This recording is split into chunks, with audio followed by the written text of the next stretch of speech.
Good afternoon to everyone.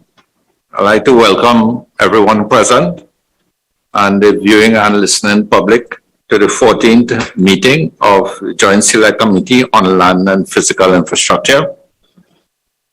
First of all, I'd like to introduce myself. My name is Drought and I'm the chairman of this committee.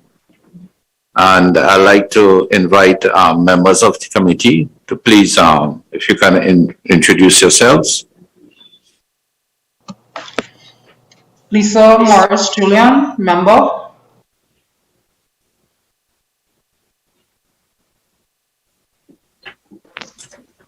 Muhammad Simon bin Obreger, member.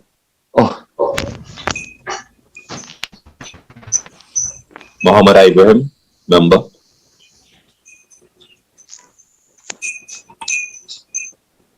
Barry Padara, member.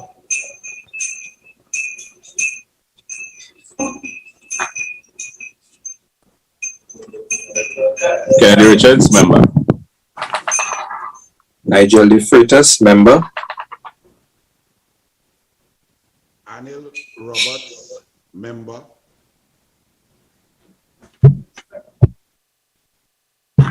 Okay, thank you very much, members. Member De Freitas is also the vice chairman of our committee.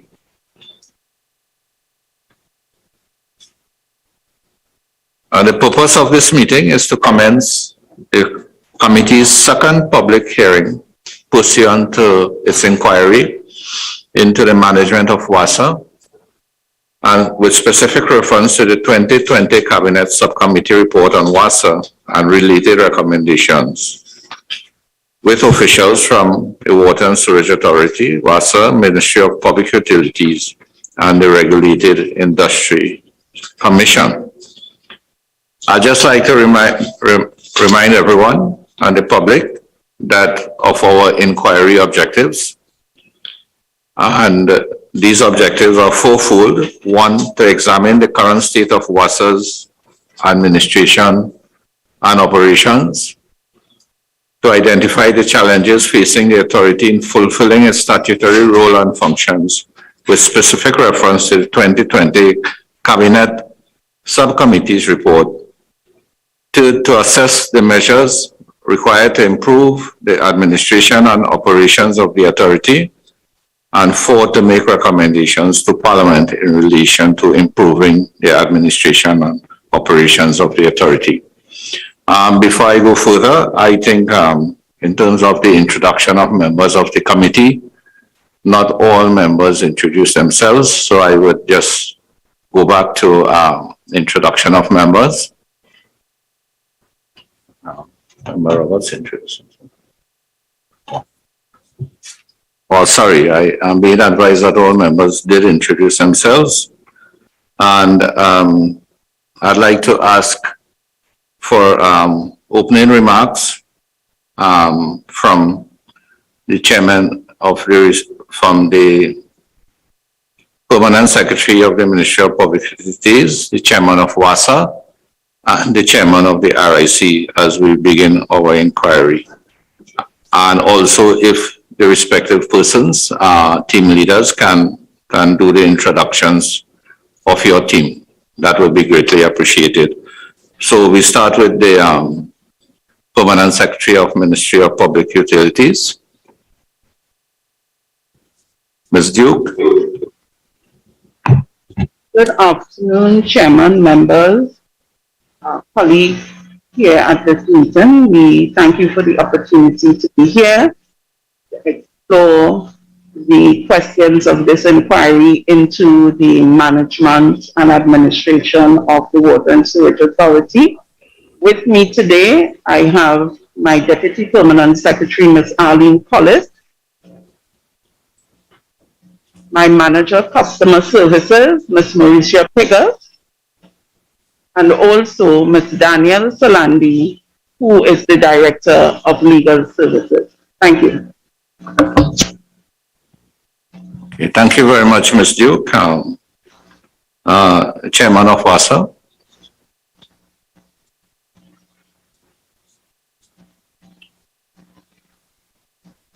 Good afternoon. afternoon, Chairman, and thank you again for the opportunity. And I wish to take this opportunity to apologize for not being here on the last occasion. I was out of the country without access to facilities that would have allowed me to do it remotely. I'm here with the acting CEO and the directors of WASA, and I will ask them each in turn to introduce themselves. Good afternoon, Shilan Shepherd, acting CEO of WASA. Good afternoon, Sharon Ali, Acting Director of Operations. Good afternoon, Mr. David Drakes, Director of Corporate Services. Good afternoon, Corporate Secretary. Today, Giselle Spence, Acting Director of Finance. Good afternoon, Natasha Andrews, Acting Director of Customer Care. Good afternoon, Ron Spencer, Acting Director of Human Resources. Thank you, Chairman. Okay, thank you very much, Chairman Nanga. We move now to the Chairman of the RIC. Good afternoon, Chairman and members, PS and other officials from the Ministry of Public Utilities, Acting CEO of WASA and colleagues, and the wider listening audience. I am Dawn Callender, Chairman of RIC, and with me are three senior members of RIC, Mr. Glenn Khan, the Executive Director, Ms. Carol Balkaran, the Deputy Executive Director, Ms. Nadia John, our Legal Corporate Secretary. Okay, thank you very much, Ms. Calendar. We will now proceed to questioning by the committee to officials who are here with us. Before we do so, I'd just like to remind members of some general housekeeping. Members and officials present that you are to direct your questions and concerns through the chair. And please keep your microphones muted until recognized by the chair, and for everyone to please use the raise hand feature accordingly. I now open the floor to members of the committee to ask questions, and Member Roberts, we start with you. Thank you, Mr. Chairman. Good afternoon, one and all.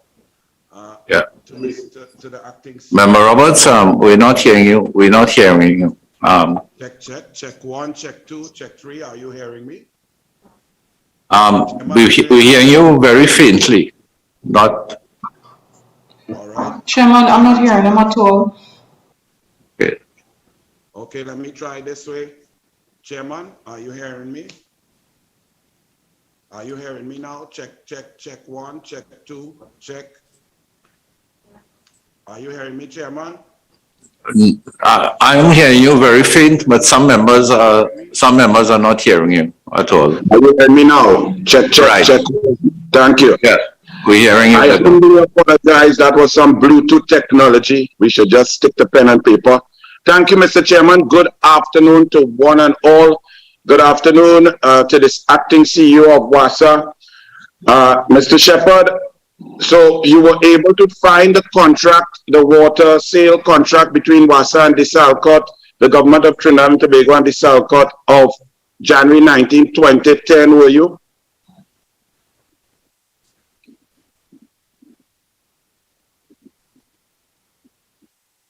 To the chairman of WASA, to the chair of the JSC. Yes, member, we have found that document. And through the chairman, what was the end date of that contract signed on January 10, 2010? To you, Chair, I will allow the corporate secretary of WASA to answer the questions on the contracts with respect to the Desalination.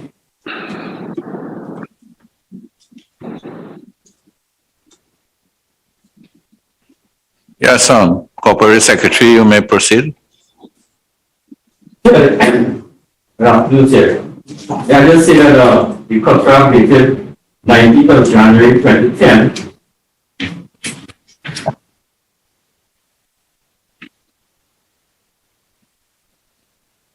This contract was superseded by a contract of November 2012.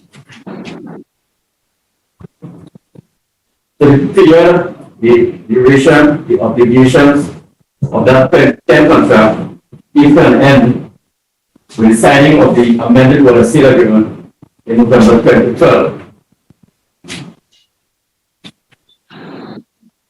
Yes, sir, Mr. Corporate Secretary. I'm speaking about the original contract. I know it was renegotiated between 2012 and then re-signed on 2014.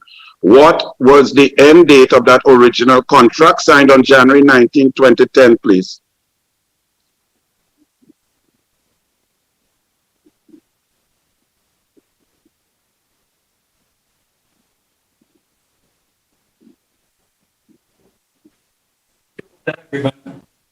This is the supplemental of January 2010.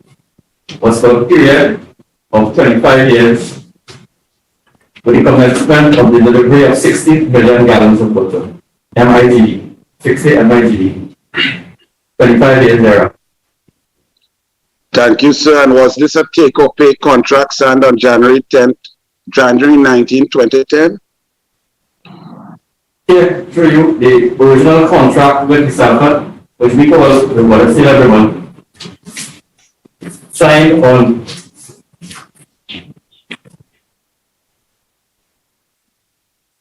the 5th of August 1999. This original contract had the take-or-pay provisions in it.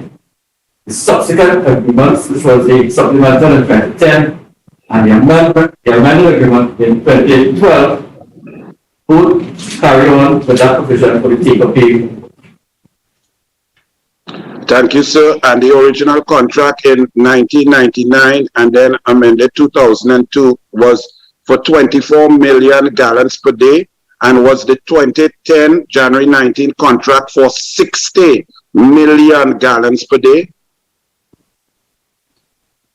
From what I've seen, the contract is, 1 second.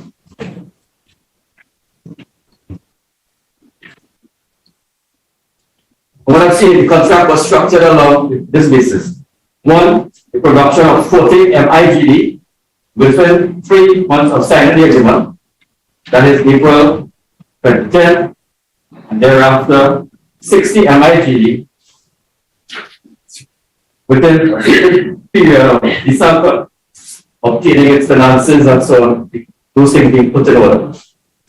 Thank you, sir. Through you, Chairman. And then when this was arbitrated and negotiated in 2014 and signed, what did the amount, was it reduced from that maximum 60 million gallons per day down to 40 million gallons per day, please?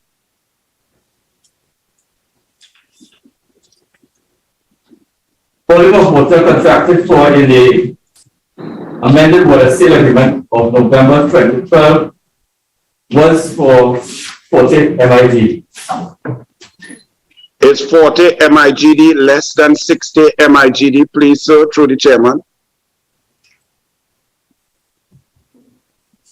It is our number. So, Mr. Shepherd, through you, Mr. Chairman, Mr. Shepherd, would you like to now correct the record from last Joint Select Committee where you stated that there was an increase up to 40 MIGD on 2014 when the facts show that it was in fact a decrease, sir?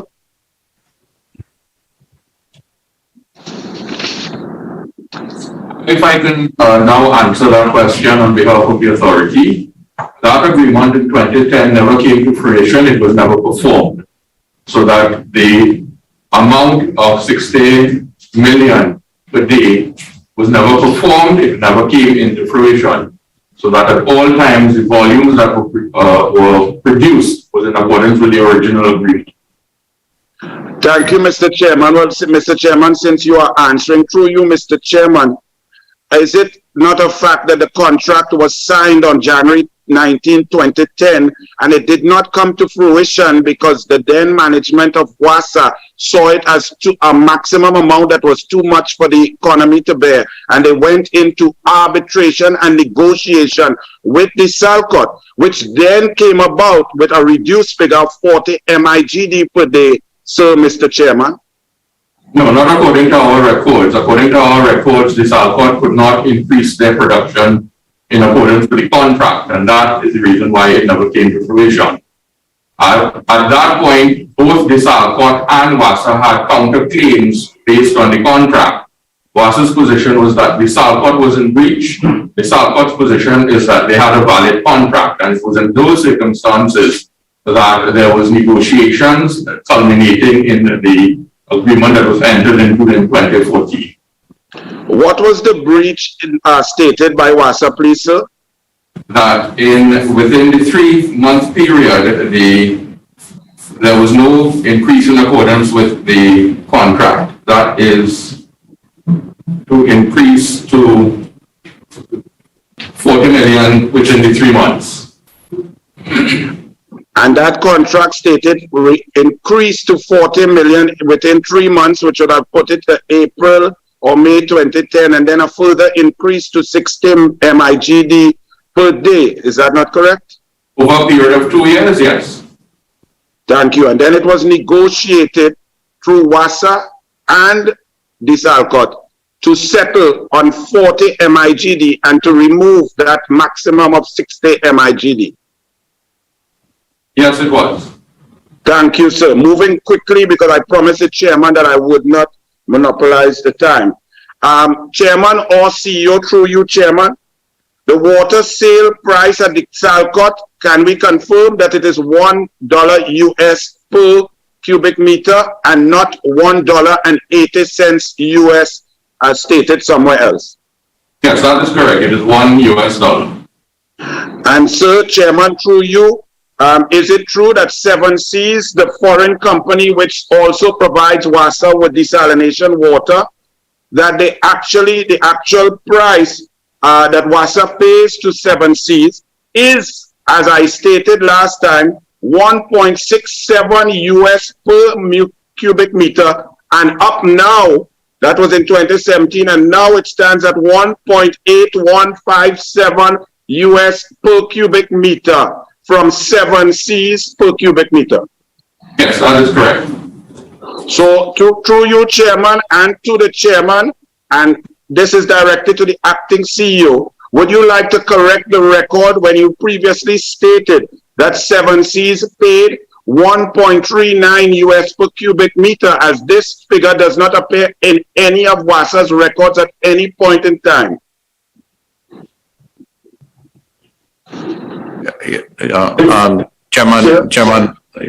Chairman Nanga, I think also that you all did confirm in your response to us those rates. So for the records as well, you can indicate. Yes, Chairman, through Chairman Nanga. In the last meeting before, I would have said we didn't have the figures at hand. We got the figures and we said we confirmed it in writing. And yes, it is that figure which is put by the Through you, Chairman. Yeah, through you, Chairman, to Chairman Nanga. I see that originally in 1999, with the first take-or-pay contract, the entire and the cabinet note states that Desalcott and desalinated water was specifically and wholly and solely to be utilized for the energy sector. Do you have that cabinet note from 1999 where they then went through the tender process and 54 companies took up requests for proposals and then 3 were selected to bid for that contract? Do you all have that information there, that cabinet note? No, we don't. If I were to put it to you that way is the cabinet note that I have, and then in 2002 a decision was taken to change the composition of the distribution of desalinated water of the 24 million gallons per day from 19 million to the energy sector and then 5 to the commercial grid. Do you have that information? No, we don't.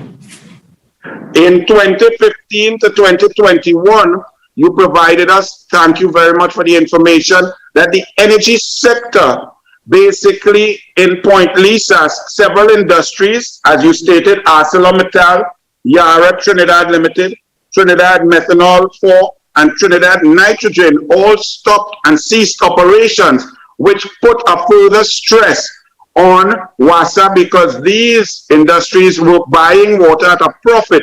And when they ceased, WASA, with its take-or-pay contract, was forced to take water from the lucrative energy sector and put it to the struggling commercial sector. And thereby this put stresses on the finances of WASA, the shutdown or the reduction in production at the energy sector level between 2016 and 2021. Yes, there was a reduction in the industrial customers, and that led to a surplus of water being provided by Desalcott, and it was utilized otherwise. Chairman, through you to Chairman Nanga, so would it make sense in a logical to a reasonable person that if we were able to increase and rebound and restore and rebuild the energy sector to previous levels, that would go a long way in easing WASA's credit crunch and cash flow problems? I would not want Mr. Nanga, I'm not sure if you would want to venture into that territory, but yeah, you can respond. I would not want to speculate because it is not a simple thing of the energy sector rebounding. Seeing what has been happening globally, there are many other factors that will come into play. So it is not a simple proposition that we go back to 2016, for example, and we will return to that level. It is just simply too speculative to look at it that simplistically. Wow, sorry, I did not think. Thank you, Chairman. Let me just move forward to the Ministry of Public Utilities, please. Chair, 1 second. If Member Roberts would permit me, I just want to ask a question as well, along the same lines of what he's been asking shortly. Thank you, Member Roberts. Thank you, Mr. Chair. To WASA, I just want to find out a little bit of context in relation to that whole history that Mr. Roberts would have spoken about in relation to Desalcott and taking water from Desalcott between the period, I would say, it started in 2010. What I'm asking is exactly what was the context by which WASA would have approached Desalcott?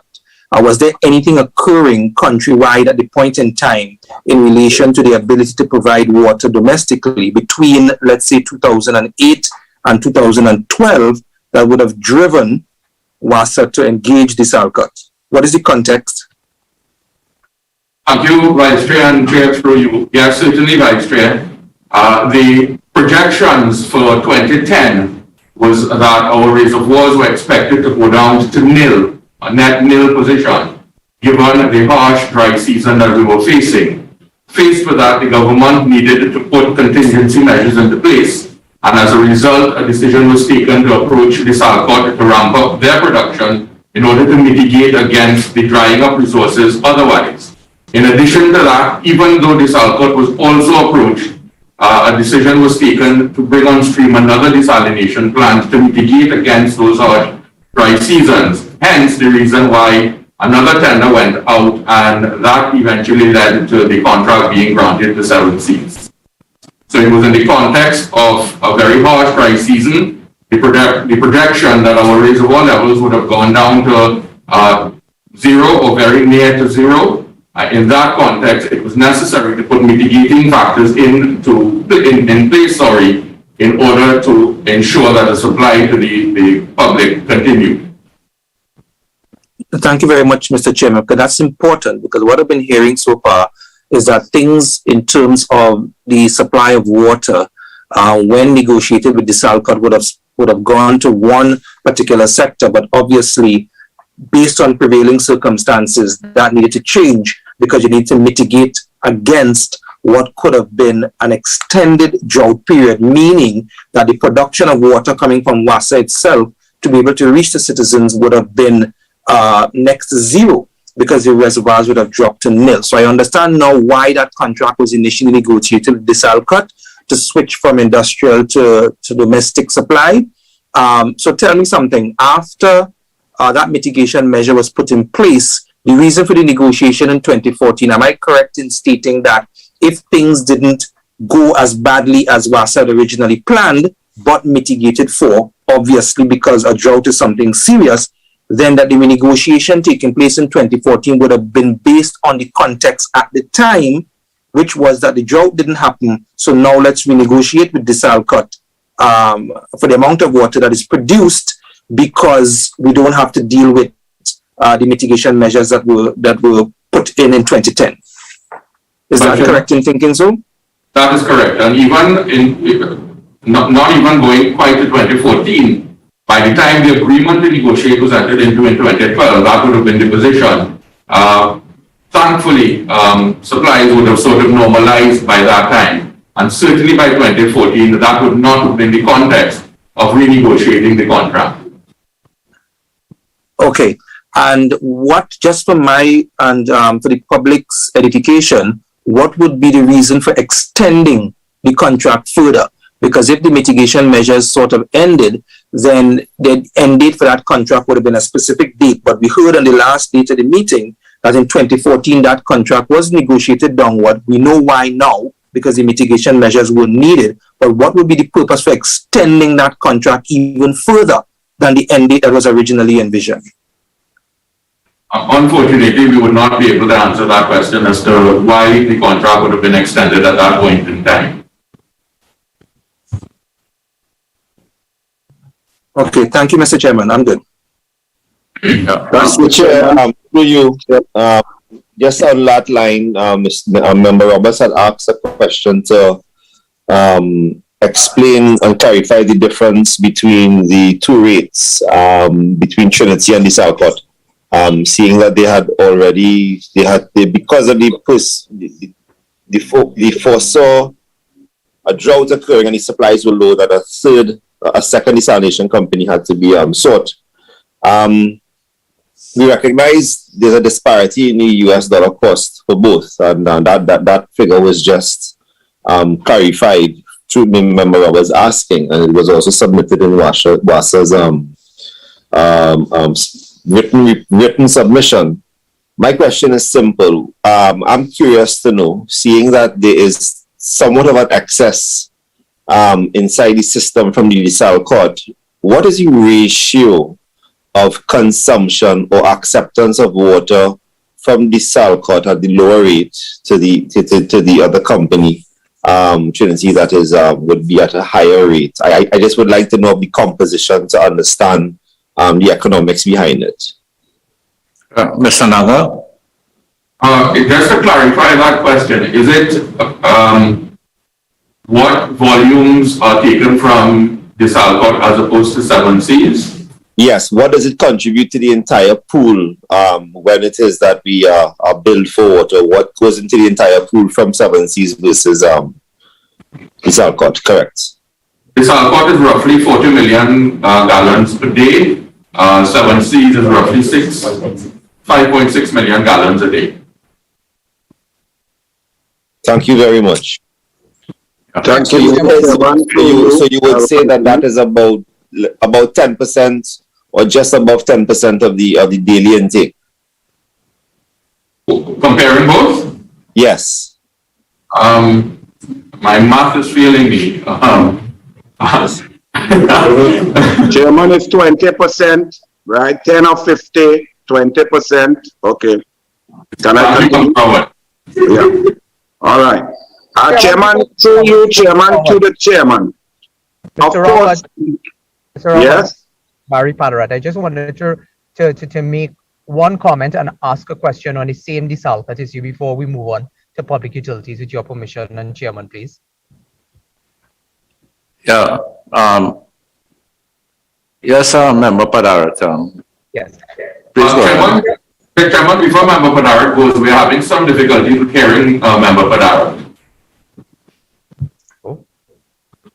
Are you hearing me properly? Yes. Yes. It's better now. Okay.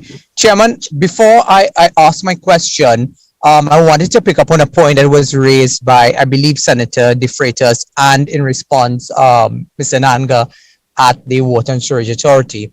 Mr. Nanga attributed the 2010 contract primarily because of the challenges that we were having in terms of capacity of the reservoirs.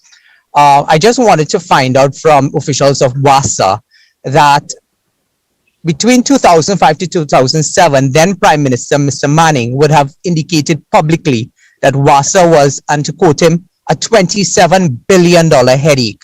And Mr. Manning at that time attributed the challenges of WASA mainly because of the distribution line of having millions of gallons of water being wasted because of the poor conditions at WASA, dilapidated mains, dilapidated pipelines, etc., and the huge wage bill at WASA.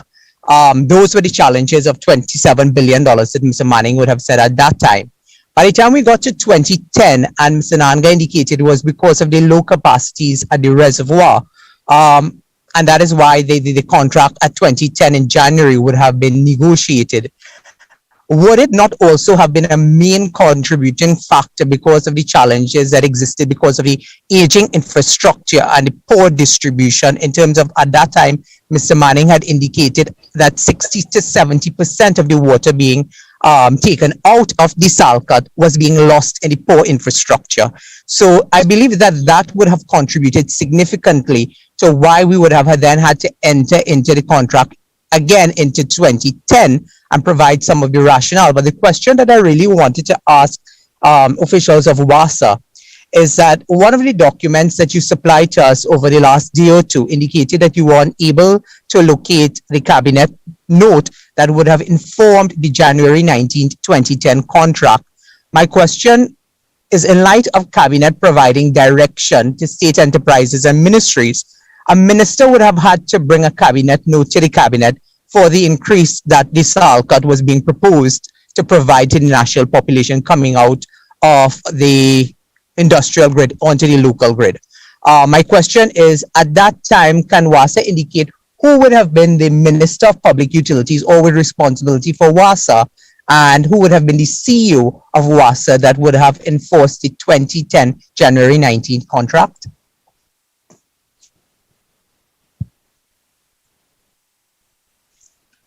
Previous year, the minister at the time was Mustafa Abdul Hamid, and the CEO at the time was Mr. Jimmy Young. Thank you. If I Could we go? If I may, I'm asking. Go ahead, Lisa. Member Lisa. Go ahead. Just Member Ibrahim, I think before we go to Member Julian, I'd like to go to Member Denobrega first, and then we'll come to Member Julian. Thank you, Chairman. I actually want to follow up on something that Member Padawath just raised.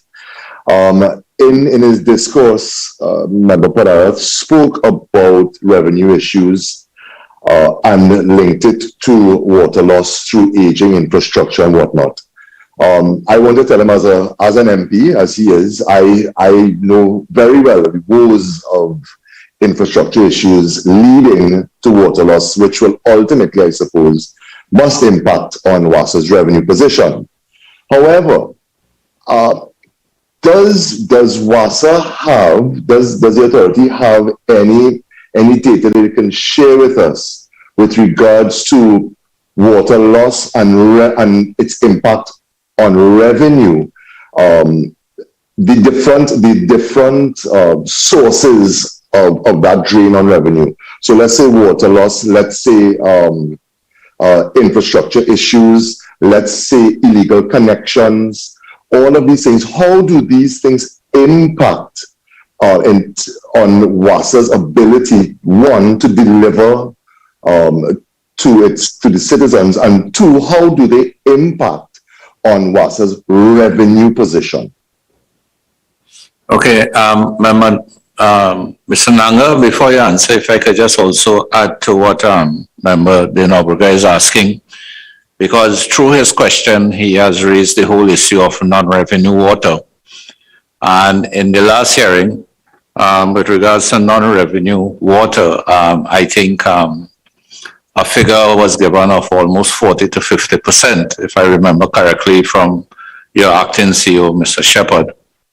And if that could be taken also into the context in the question that Member Denobrega has asked, your response, Mr. Nanga? Yeah, certainly. It is around that percentage, 40 to 50%. That is the estimate that we are able to give at this point in time. In order to be more accurate and determine what is really the most accurate level of non-revenue water, we have recently acquired, and we're in the process of acquiring even further data loggers that would allow us to measure the volumes leaving, for example, our production facilities and to the endpoint in terms of going to the various sources.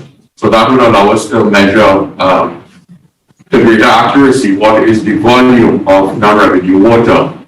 In terms of illegal connections, yes, we have a number of illegal connections that we are currently pursuing.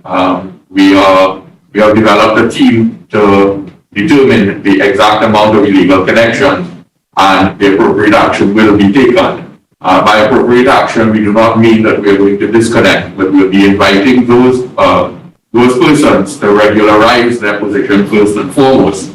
And if they do not, only at that point in time would, for example, disconnection of the illegal service be considered. Mr. Nanga, of the non-revenue water, that percentage, 40 to 50%, how much of that would you have you all estimated due to illegal connections? No, the 40 to 50% is based on the leaks, for example. That 40 to 50% does not include the illegal connections. Okay, because from what I understand, the non-revenue water is essentially the water that leave your plants versus the water that you can actually bill for. Yes. So it's not just a question of leaks alone, but it would be other elements such as illegal connections.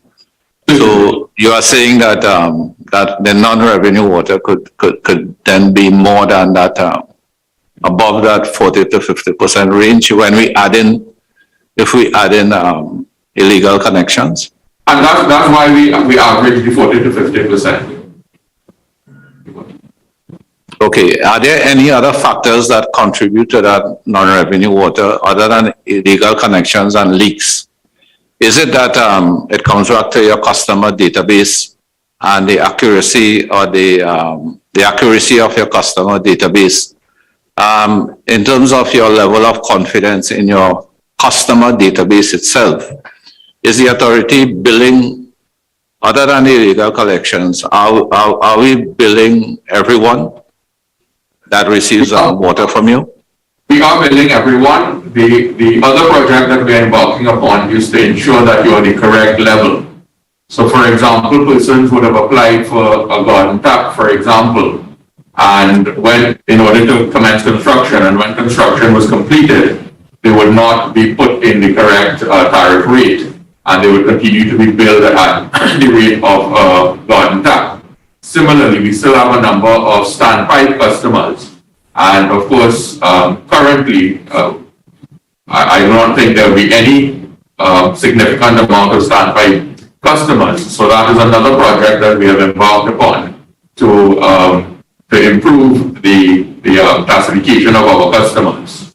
So we have embarked upon that program as well to ensure that all our customers are in fact in the correct tariff rate.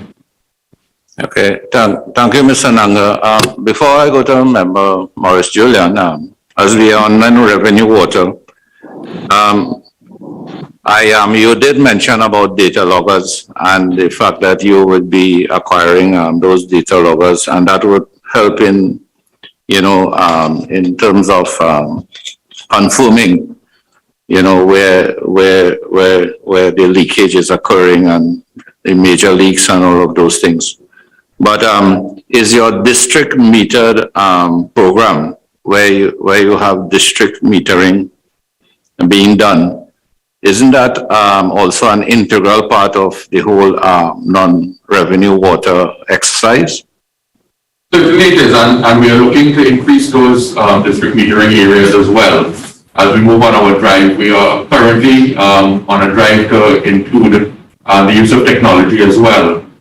So whereas currently we depend on persons on the ground to notify of leaks, etc., with the advent of technology, we are introducing so that the data loggers, in addition to giving us the information about the leakages, it will also allow us to locate those leakages on a more frequent occasion and allow us to do the repairs in a timely manner. Similarly, with the district metered areas, that will also assist in terms of cutting down on non-revenue water as well. Okay, the reason I asked in terms of the critical role of the district metering aspect in terms of narrowing down and zoning in, so to speak, on the leaks, is that based on your response to this committee, question 26, your response that you had given is that 96 out of 145 district meters are not functional, which is approximately about 68% of the district meters are not functional. And why such a high percentage, considering how critical these are for your non-revenue water program? And I'm also asking why the remaining 43 district meters out of the 145 is not being made a priority. It doesn't seem to the committee that the installation of these additional 43 district meters are being made priority, because I don't see any specific reference to it in your responses or in the PSIP projects for this year. And third, regarding the meters, are your district meters digitalized? And if not, are you looking to get them digitalized in the near future? I can turn that question over to the acting CEO. All right. I would like to give that question to the Director of Corporate Services, who will look at the information system program. Yes, Chair, good evening, Chairman and members. The authority currently has an initiative in train to look at all of the data loggers that are to be acquired, plus the data loggers that we already have on the ground, with a view to ensuring that all of them, the readings from all of them, or the data from all of them, are collected and brought into a central control room.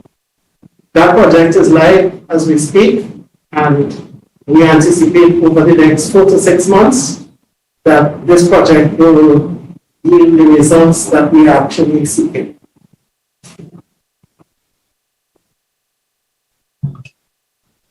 Okay, thank you. We'll go to Member Morris Julian.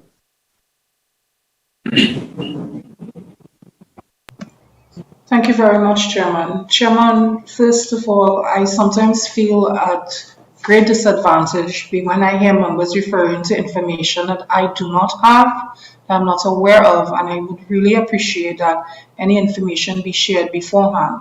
And second of all, Chairman, through you, I would like to ask the Chairman of the WASA board. I am particularly interested in what was said about illegal connections.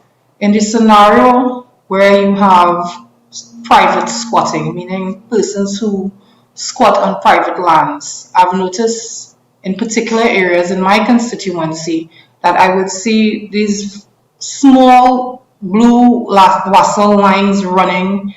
Is this something that is supported by WASA? Or is this something that is illegal? Is this why the quality of service is affected in a particular area? If I could get some clarification, what is done regarding, I guess for the want of a better term, public squatting versus private squatting and WASA's outreach to those areas. Thank you very much, Chair.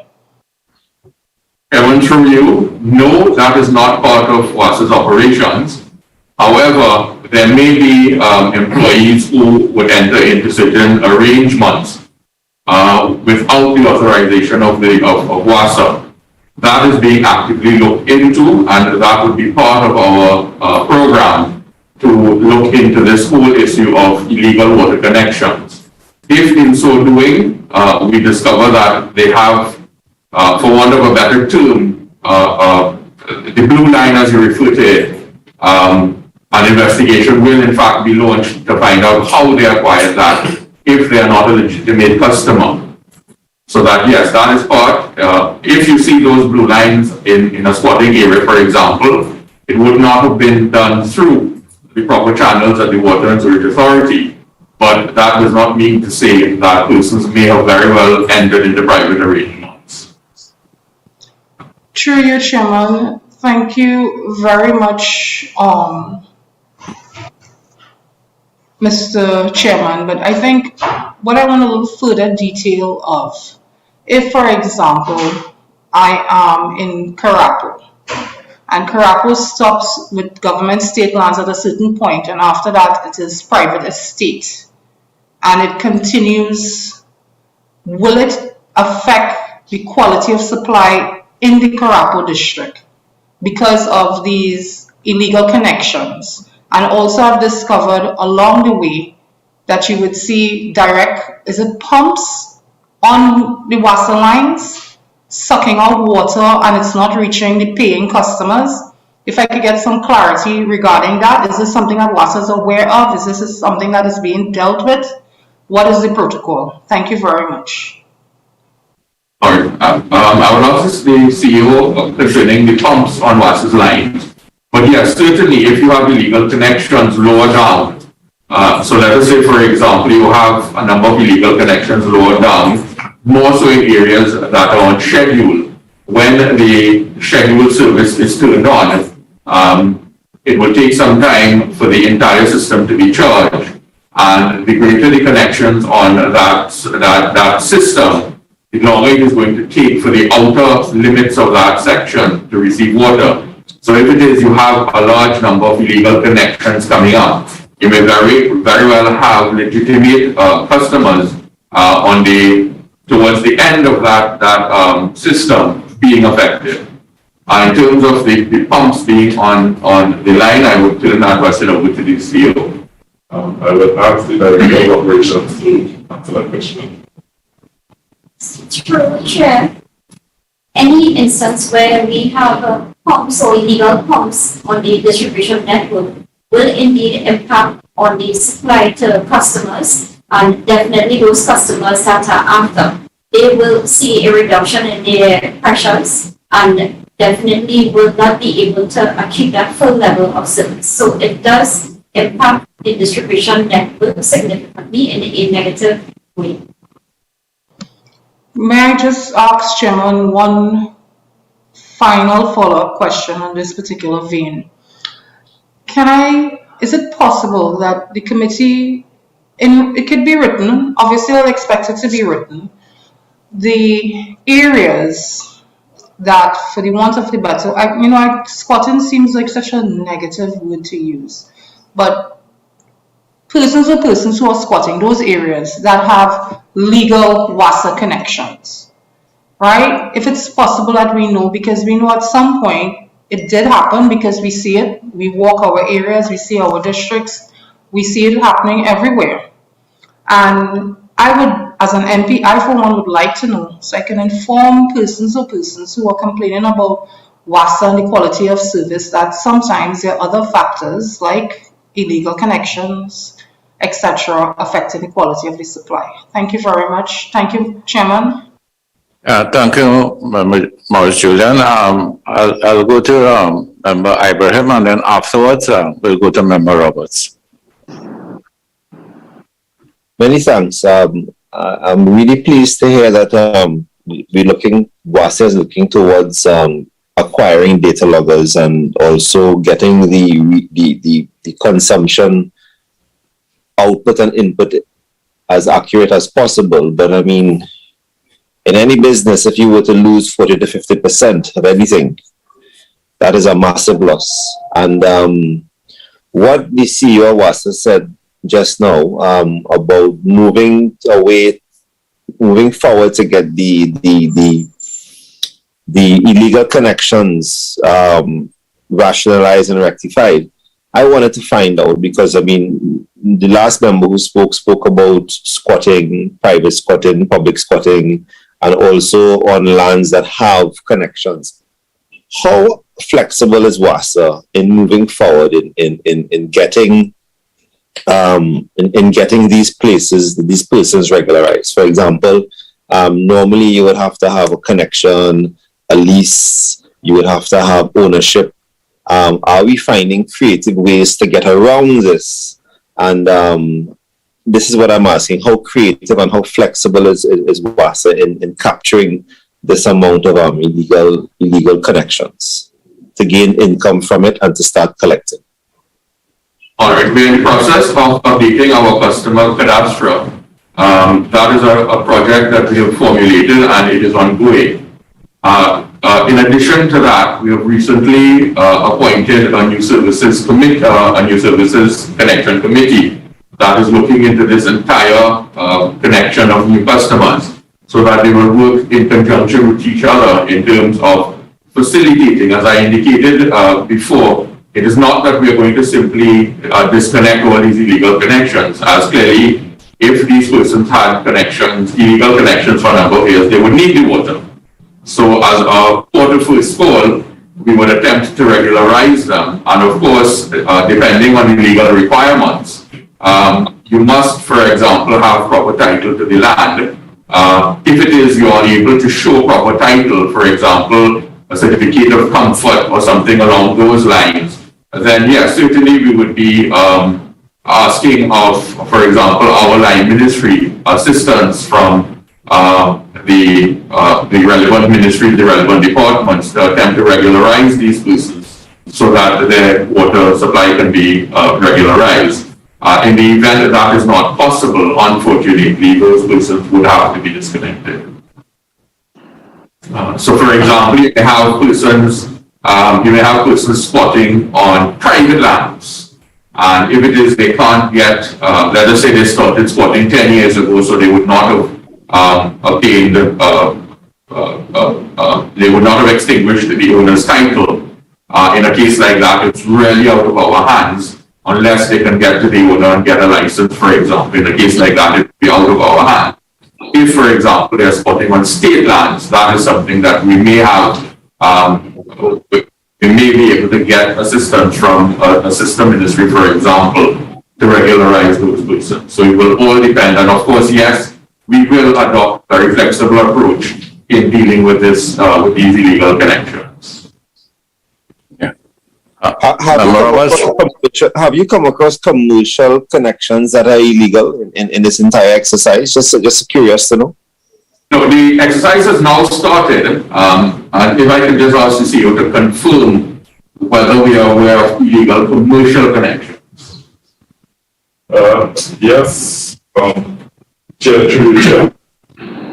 so the past time we have identified, and recently we have identified in an area called the south of Trinidad or central Trinidad that there are 1 or 2 illegal connections.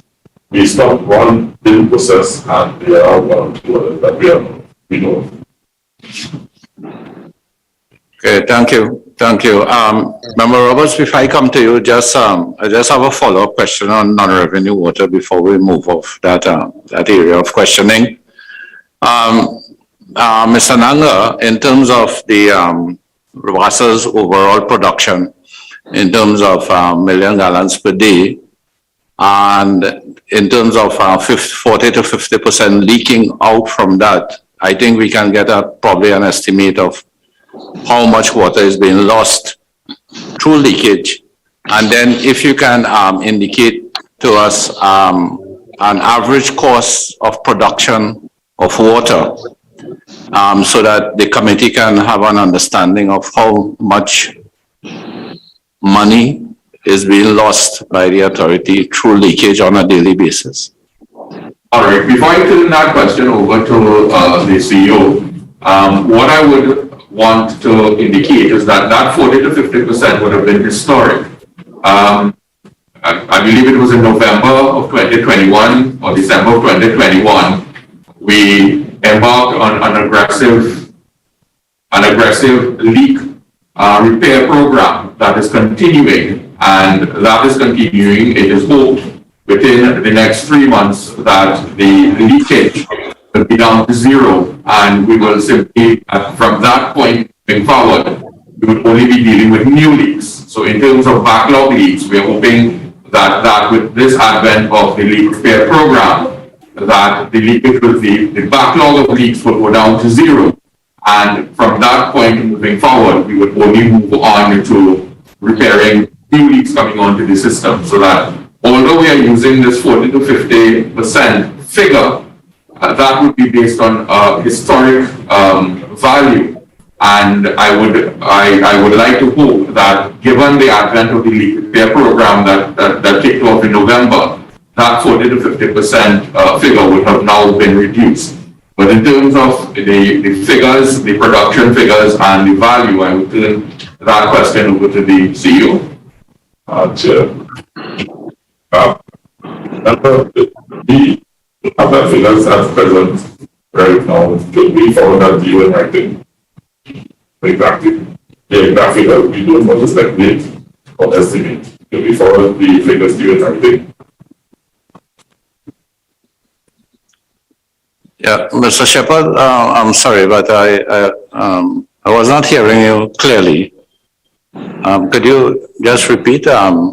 Because specifically, I'm looking at your total production, the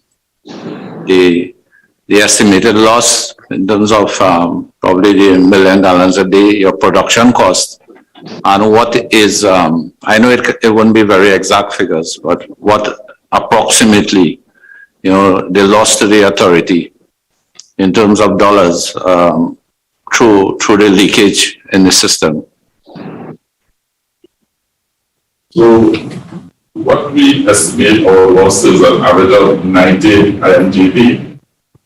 We have not correlated that to a cost factor at this time because of the fact that there will be a lot of different factors, meaning that industrial, commercial, domestic, and the areas which the leakage is, and there are a number of factors we have to include to some of that calculation. So basically what I am saying is that we don't have that exact figure right now, and could have some time to some of that and give it to you in writing within a week. Okay, I accept that you would put that in writing to the committee in terms of specific details, but could you provide what is your average cost of production for treated water? I'm not talking about desalinated water. I'm talking about your average cost per gallon of treated water.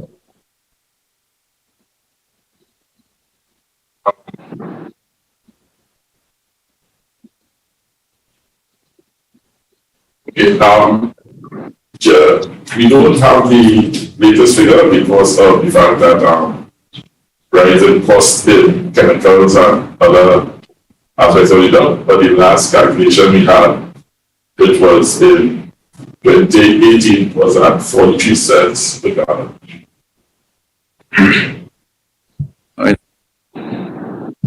Okay, thank you. Member Roberts? Before, Chairman, just one question, please. I know Member Roberts probably will want to follow up on something new, but I just have one burning question that was sent in by a member of the public, if I could ask, regarding the Standpipe issue.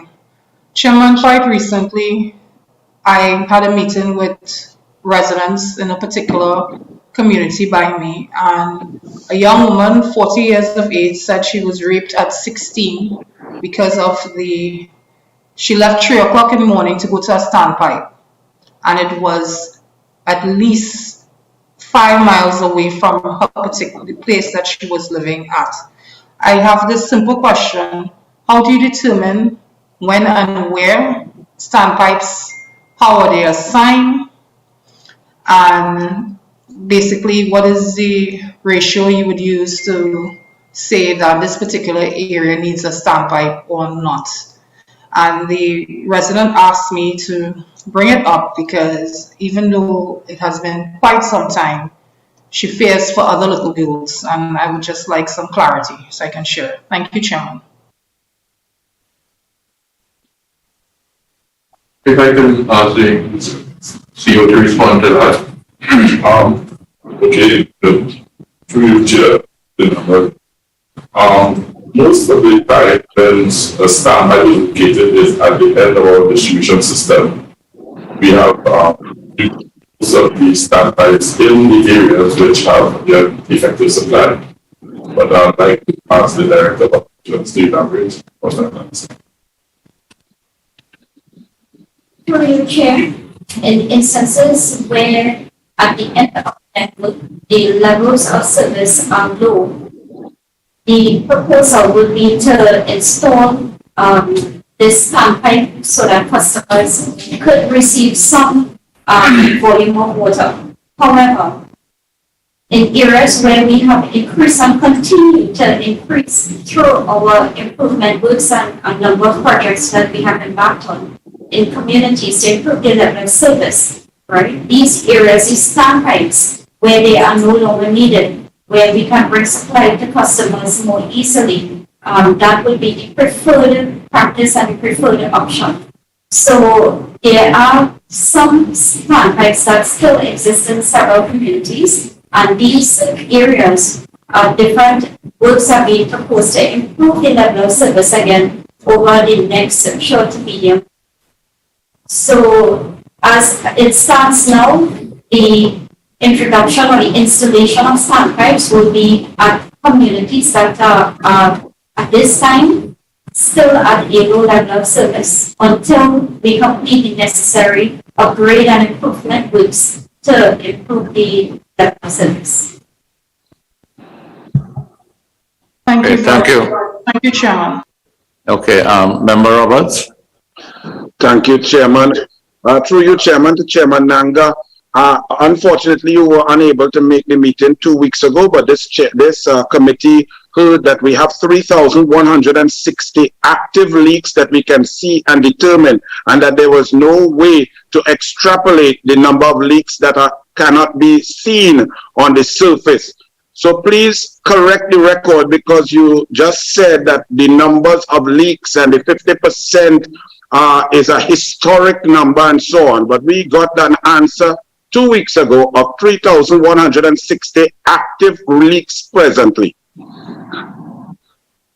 No, it's when I refer to the 40 to 50% being historic, that figure by now would have also been reduced because we are currently on an active leak repair program. So that yes, the historic figure would have been about 3,000 leaks, but that is being reduced on a monthly basis.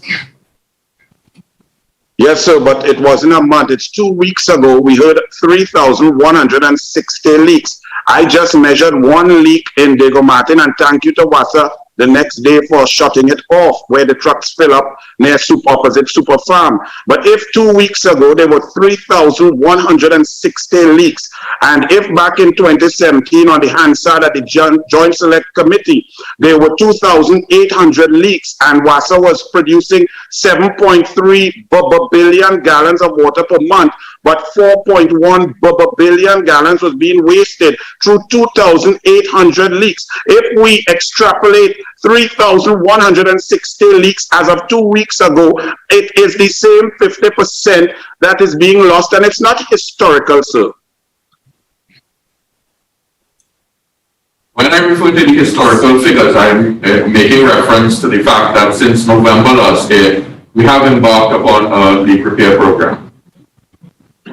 Yes, sir, I understand that, but your repair program, as you know, with aging infrastructure, you fix one, and right here on my hill, they have about 4. As you fix one, you get 3 more. But if we heard 3,160 leaks 2 weeks ago, how is it possible? Please tell me how in 3 months we're going to take these 3,160 leaks down to 0. What is the manpower required? What is the infrastructure? What's the equipment? What's the backhoe? What are the numbers of engineers? What are the number of plumbers that you're going to employ in this 3-month period to get these leaks down to 0? We have a number of contractors that have been brought on board. I would ask the CEO to give those figures. Okay. Member, Chair. At present, we have just over 2,800 leaks, just over. We are engaging 38 contractors for a month. Oops, sorry, I correct that immediately. 45 contractors for a month to engage in a leak repair program, which will reduce the leaks significantly based on the daily average of repairs. The average repairs of leak we do a day is about 3 to 5, and this will greatly reduce within 2 to 3 months the number of leaks we have in the system. Okay, thank you. Chairman, through you, to the Honorable Chairman, he provided, I have to go back because we were interrupted in our discourse. He stated that back in 2009, the Cabinet note and the 2010 January 19 contract with Desalination, he went into the minds of those who created the decision and signed the contract to say that they were fearful of a drought situation that was to occur back then. Could the chairman please provide this committee with the meteorological statistics, the rainfall amounts for 2006, 7, 8, and 9, which would have alerted him, the then government and WASA to that decision that facilitated him making such a categorical statement here today? What are those rainfall figures, 2007, 8, 9? I don't have those figures with me. I imagine we can perhaps check the meteorological service for those figures. However, my statement was based upon the information that WASA was provided with, and the plans that the government of the day had based on the information that would have been provided to them. So it was based on that WASA would have been mandated to enter into these arrangements in order to mitigate against what the projection was. So you, Mr. Chair, Chairman, through you, please, no interruptions, please. Chairman, through you. So therefore, Chairman, you do not have that statistical information to provide this committee. Your contribution here today is based on hearsay or information garnered from someone back then without the data. No, it is not hearsay or speculation. Mr. Chair, sorry, I just want to... Mr. Nanga, yes. Yeah, Mr. Nanga. He's saying that the information is hearsay. It's not hearsay, Mr. Chair. A simple search could bring up the information where in the period 2009 to 2010, there was 25% rainfall of what was expected given historical figures. That is on the ODPM website. And there was a severe drought in the last 3 months of 2009 to 2010. So it's not hearsay, it's actually completely and utterly true. So I understand what WASA was saying then and the context in which it was given, in the same way that Senator Roberts would have brought information to the committee when none of us saw the information, but quoted that information, and we take him at his word because this is a bipartisan committee and we're all trying to get information. But just to add on the record, there was a drought last 3 months of 2009 and we got only 25% of the rainfall that was expected. Chairman, Yeah. Chairman, please. You gave some rules. I've sat here quietly for the last 32 minutes, and Senator De Freitas, with all due respect, I did not interrupt. I did not, and we have rules. Please allow me to question without interruption, please, as I allowed you all to do. Chairman, may I proceed, please? Yeah, go ahead, please, Member. Thank you. Thank you very much. So we would like that information on the drought. Second question to Chairman Nanga, through you, Chairman. If it was a drought mitigation contract, why would the government, the cabinet, and WASA go into a 25-year contract if it was simply due to drought mitigation at the time. Why wouldn't it have been a short-term emergency situation? As you are an attorney, who would sign a 25-year contract to deal with an emergency position, please? Since that was the position that you all are stating here. Yeah, Mr. Nanga, please. Before you answer, we have been discussing this matter for quite a while. Both member defrators and member Roberts have made contributions to the whole fact surrounding this Alcott matter in terms of the expansion, the increase in amount of water to be supplied and all of those things. Now, what I would do is I would request from the authority. I don't think the authority, in terms of policy decisions with regards to the increase for the Alcott and all those matters, in terms of actual provision of data regarding rainfall, drought conditions, and all of those things, for something that occurred so back far in the past, what I would ask the authority to do is provide to the committee in writing. You know, some of it you have already said, but if you can just summarize in writing for the committee, you know, the decisions and the factors that went, the factors that were considered that went into that decision as far as you are aware, and submit that to the committee. I think that would suffice. That would answer the questions that are being asked by members. Yeah, I would like, at this point, I would like to... Chairman, please, I am asking some questions. You are not finished? Please go ahead. Absolutely not, sir. And I stopped and I allowed everybody, including your good self, to go ahead. I'm not finished at all. Can I continue, please, sir? Member Roberts, please proceed. Thank you, sir. Have the reservoirs in Trinidad and Tobago ever reached zero? If I can turn to the CEO. That's direct operations to get the lowest reservoir level at the authority in the last 10 years. Through you, Chair, there were several years when we experienced at the authority very low rainfall, which resulted, of course, in the low reservoir levels. And this would be the major impounded one at Arena and Police at Nagatie, Trinidad. The specific reservoir level for those years, I have on me at this time, which I will be willing to provide in writing, of course. And that will be within the next week.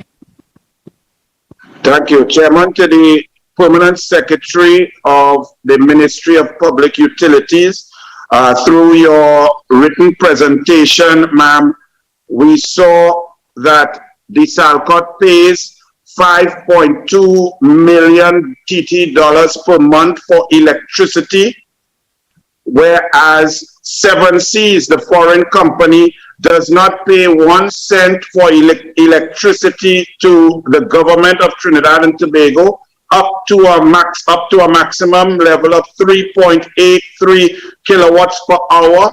Is this true? Member Roberts, in terms of the response you had given to the committee, yes. In writing, Member Roberts says yes. Okay, so I am referring to that response now and to say to the member that pursuant to Section 6.5 of the Water Sale Agreement between WASA and 7 Seas, WASA has an obligation to provide electrical connection, disconnect switches, infrastructure for electricity, as well as to provide electrical power to enable the system to operate. It is based on this element of the water sale agreement that the electricity charges incurred are footed by the Water and Sewage Authority. And thank you, Madam PS, through you, Chairman. Why, or to WASA, whoever is better positioned, Chairman of WASA, to answer the question, what is the policy that would allow a local company to have to pay for its electricity while a foreign company gets its electricity free and they're producing the same product? Now that a foreign company is getting its electricity free and a local company is required to pay, included in the price structure for the Desalination plant, included in that price structure is a component for electricity. At the time when the 7 Seas plant was being constructed and the price arrangement was being developed, the intention was that 7 Seas would have bought its electricity supply through TGU. At the time the contract was being signed, the TGU had not come on stream as yet, so that the price of electricity was unknown. Rather than concluding that contract in a vacuum, WASA agreed to pay the electricity rates up to a certain level in order to sign off on that contract at that point in time. However, it is not correct to say that 7 Seas does not pay for electricity, whereas the Desalination does. Included in the rate for the Desalination is a component representing the electricity charges. Thank you, Chairman. Could you tell me, did TGU come on stream, and what year did TGU come on stream? TGU came on stream. I cannot recall what year TGU came on stream. But TGU has come on stream. But does this arrangement still apply today that TGU is on stream, that 7 Seas, the foreign company, pays nothing for electricity up to 3.83 kilowatts per hour per cubic meter? Yes, that contract is still in place. Does Desalination get this amount of electricity without paying up to 3.83 kilowatts per hour per cubic meter? Does Desalination, the local company, get that same facility? As indicated, based on the pricing structure, the authority, Water and Sewerage Authority, pays for the Desalination's electricity. Please, can you kindly explain to the committee the pricing policy, because the information given to this committee is that the Desalination's price of $1 US per cubic meter is far less than 7 Seas price paid by WASA, which is now 1.8157 US per cubic meter. So I'm not understanding, if the Desalination's price to WASA is lower, how come they are being penalized as opposed to 7 Seas, whose price is higher to WASA? Desalination is not being penalized. The respective rates are dependent upon many factors, including the volume supplied. Because 7 Seas is providing a far lower volume, their rate is higher. That is what accounts for the difference in price. When the contract was originally entered into in 2009, the electricity rate was factored into the rate that Desalination charges. If we take it from a WASA position, Chairman, and through you, Chairman, if there are economies of scale and Desalination is providing a larger quantity of desalinated water, shouldn't it be the reverse position, that Desalination, based on its volume, should receive lower costs as opposed to 7 Seas, who's a smaller volume? When you say lower costs? Well, lower cost for electricity, because Desalination pays 5.2 million per month for electricity and 7 Seas pays zero. That's fine. Chairman, can I get that information about Desalination in writing too, please, so I can follow respectfully? Chairman, it is in the documents provided by WASA, Madam MP. If you read what WASA's response to us there. Member, through you, Chairman, could you just tell me what page? And with that, I want to understand, member, through you, Chairman, why do we pay in US dollars? Can I just get an answer for that? Because this is so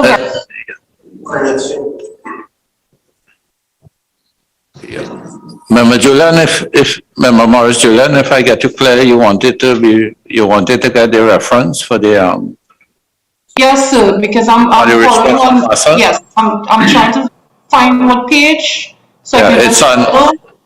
It's response to question number 7. There's no page number. Okay, great. Thank you so But much.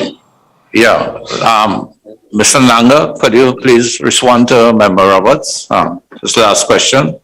Yes, it's not that you're being penalized, but because of the higher volume that this output is producing at, the rate at which they charge could be lower than the rate at which 7Cs charges. So it's not that because you are producing more, your rate will be higher. In fact, it's the reverse. Because of the volume that allows you to come in at a lower rate. Okay, final question. Let me maybe ask it in a simpler form for Chairman Nanga, through you, Chairman. Does the Salcott get the initial same policy position of zero cost for electricity up to 3.83 mega kilowatts per cubic meter? Is the policy the same, so that if the Salcott then produces more, then they pay more? Is that up to that level? Do they get the same conditions as 7Cs, or does 7Cs get a more favorable position from 0 to 3.83? No, it's not that they get a more favorable position. The position is the same with respect to both companies in terms of liability for electricity. So I will be correct in saying that up to 3.83, the contract with the Salcott says they don't have to pay any electricity up to that. They only pay from 3.8301 upwards. So that is not how the contract with the Salcott is stated. But as I indicated, factoring in the rates would have factored in the cost of electricity as well. So that at the end of the day, the authority pays for the electricity. And final question for Madam Permanent Secretary, through you, Chairman, of the Permanent Secretary of the Ministry of Public Utilities. Ma'am, what was the date of this contract being signed with this foreign company to provide desalination water to WASA, please?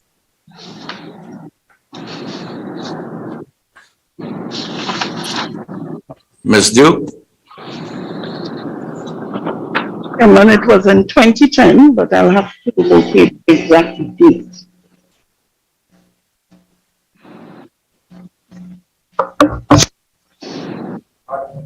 Okay, thank you, Ms. Duke. Well, Chairman, let me just ask Ms. Duke. Ms. Duke, was it May 7th, 2010, 17 days before a general election in Trinidad and Tobago, that this contract with this foreign company was signed? May 7th, 2010?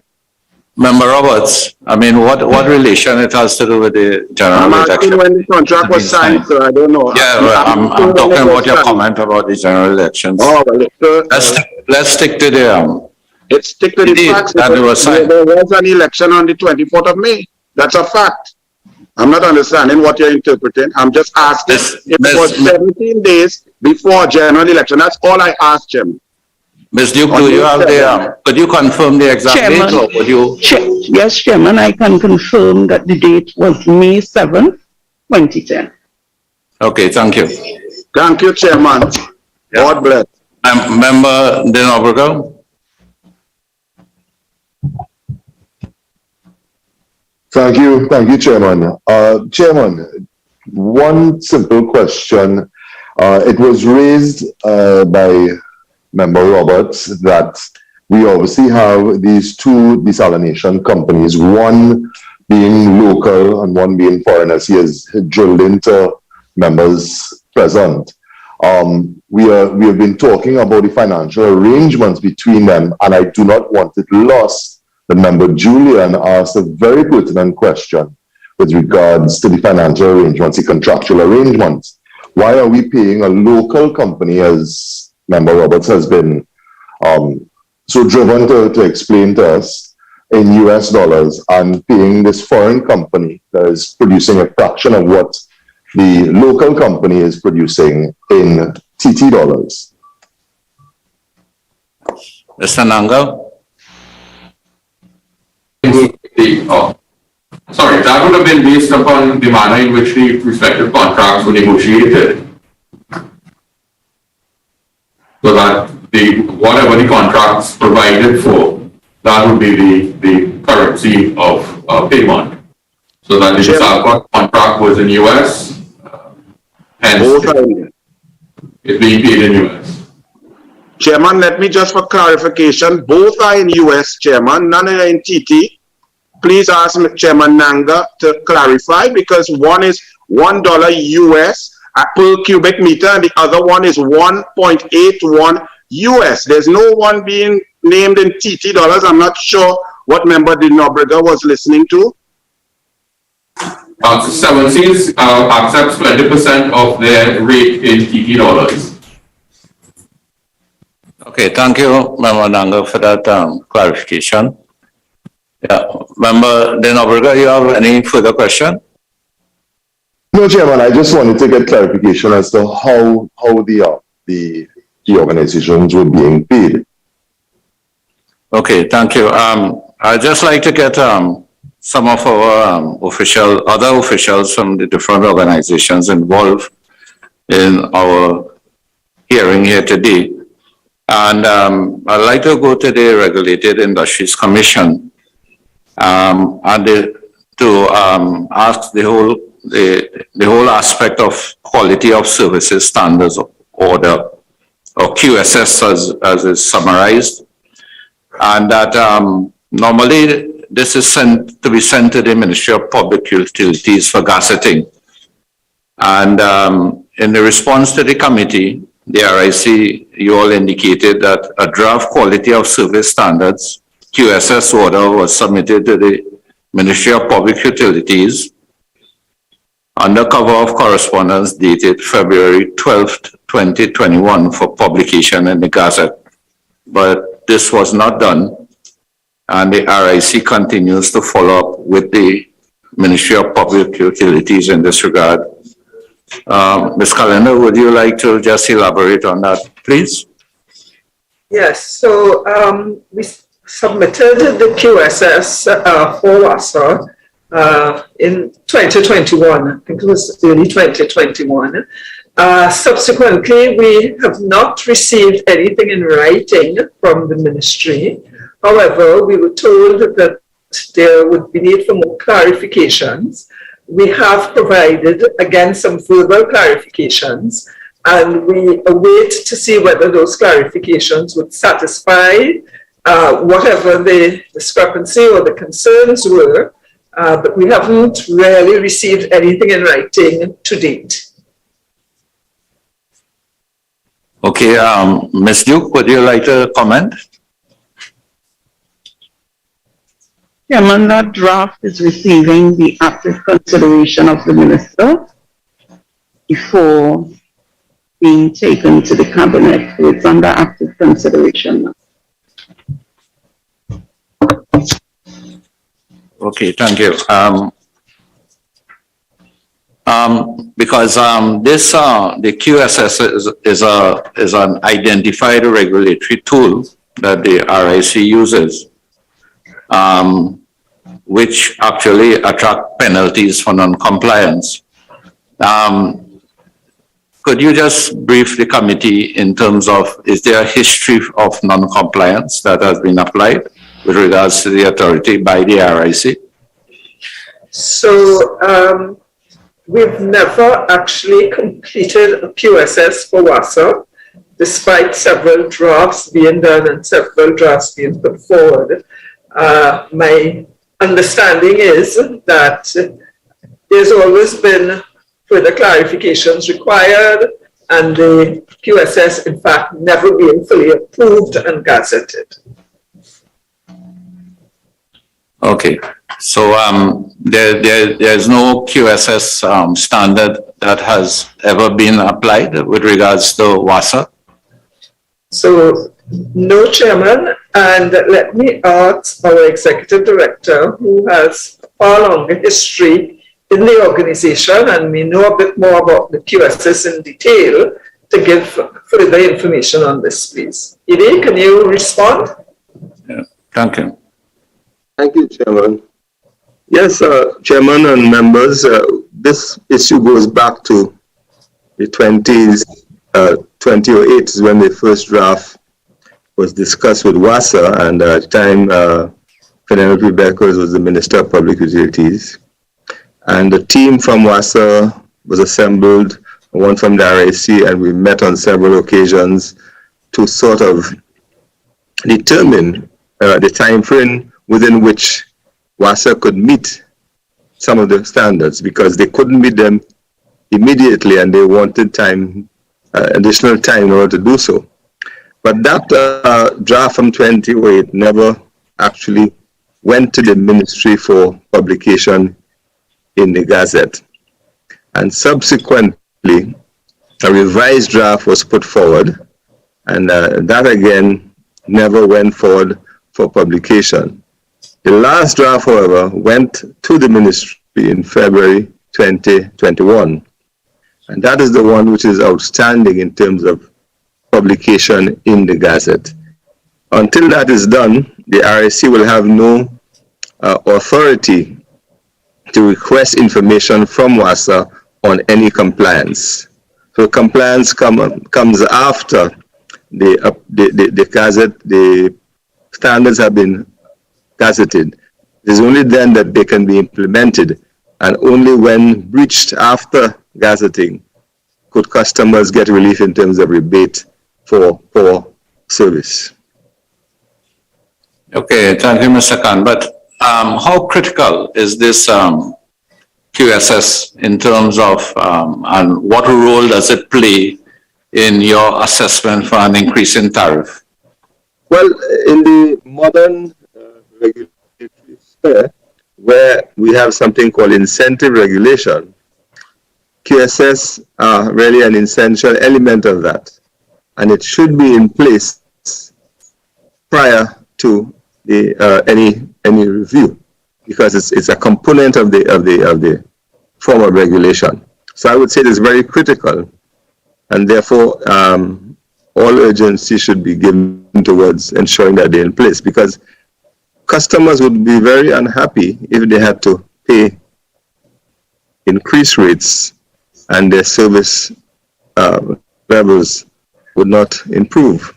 So I think, from my point of view, I would say it's critical that happens, in order to ensure that people, when they get bad service, there's a recourse to them. Okay, thank you. Chairman, if I may add something, I am advised that, in fact, even though it may not happen sequentially, when a rate review is being considered, that the QSS would be embedded as part of the rate review. So it is not that a rate review would be done in the absence of a QSS. Of course, it's better that it is gazetted earlier, sooner rather than later, so everybody can get comfortable with what it is. However, if that does not occur, when the rate review is being considered, the QSS would be embedded in that procedure there. Okay, thank you very much. Mr. Nanga, just following up on this aspect of the QSS. I know it hasn't been gazetted, it's not approved and all of those things. But is there any work being done by the authority to bring the work of the authority in consonance, in anticipation of the QSS, so that when it's actually approved, that the authority is in a position to hit the ground running, so to speak? Yes, we are tracking the requirements of those the QSS, and we are putting ourselves in a position to be able to comply with that when it is gazetted. Okay, which brings me to the question of your call center and the call center metrics that you outlined in the response to the committee. And just a first look at the metrics that you have defined for the next 3 years. To me, it seems a bit ambitious in context of what you are achieving right now with regards to your call center. And in terms of what you have outlined there, what measures are being taken specifically to ensure that, your call center metrics are going to be achieved? Again, what are the challenges that you are facing in that regard? Yes, again, we will be leaning on technology so that we are looking to upgrade our system. We are currently actively doing that. We are developing a tender to go out to the provision of those services in terms of providing a modern call center system. In addition to the call center system, we are also looking to decentralize so that when a call comes in, depending on where that call is coming in from, it will be rerouted to an appropriate office within that region so that we are attacking that front on 2 ends. An island-wide call center, and then it will be filtered to the respective areas so that we will be able to handle a larger volume of calls. Of course, with the plans that we have in place for leak reduction, road repairs, etc., we are looking also embarking upon improving the services that we provide. We would also anticipate that there will be a reduction in the number of calls that will be coming in.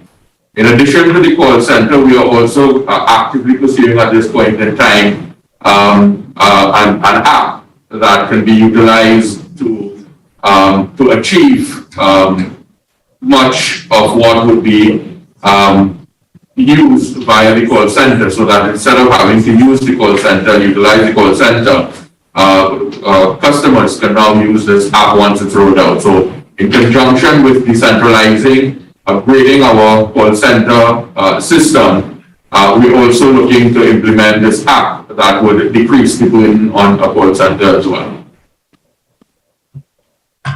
Okay, thank you, Mr. Nanga. I would like to ask both Ms. Duke and also Ms. Calendar to come in here as well with regards to the call center, because both entities are also engaged in this aspect of the monitoring of the authority with regards to customers' complaints. And Ms. Duke? Chairman, through you, if I can ask the Manager of Customer Services just to comment.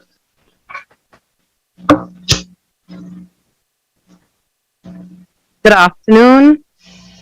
The ministry does engage in some monitoring of the complaints that we receive from customers regarding the Water and Sewage Authority. What we have in place is that we submit to the authority on a daily, weekly, and monthly basis based on those complaints that are outstanding. The list of these complaints requesting that they be resolved using different methodology.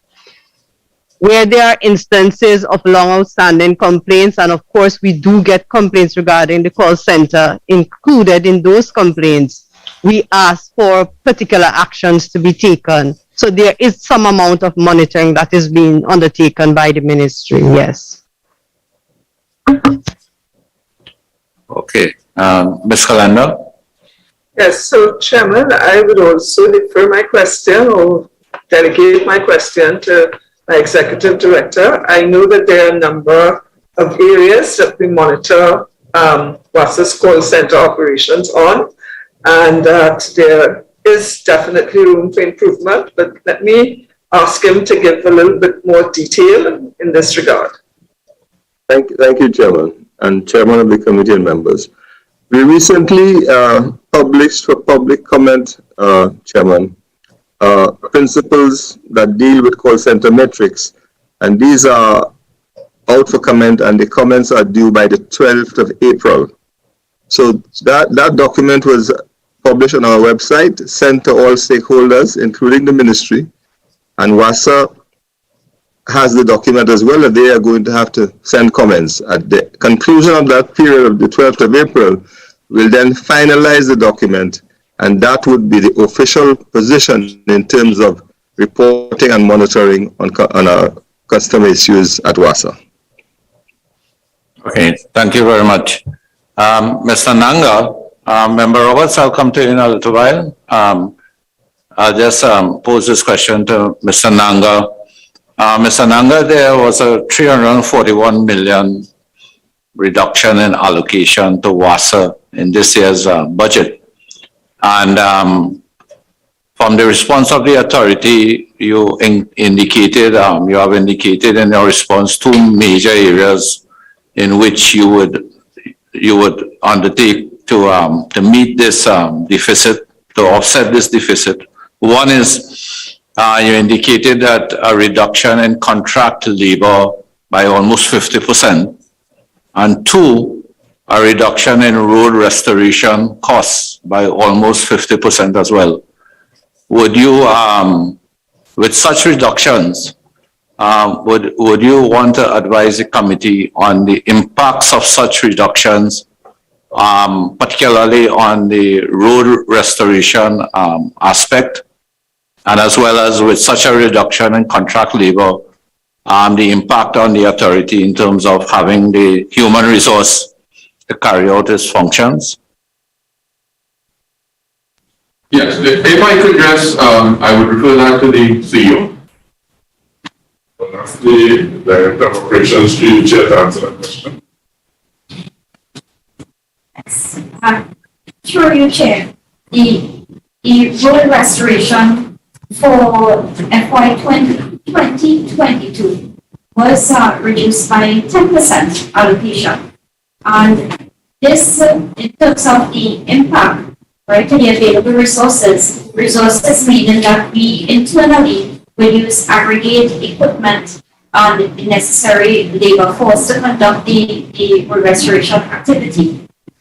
Road restoration jobs, in order to manage with this this reduction, the road restoration jobs will be reprioritized and to ensure that we have adequate coverage and still be able to address all of the critical and key restoration in the different areas.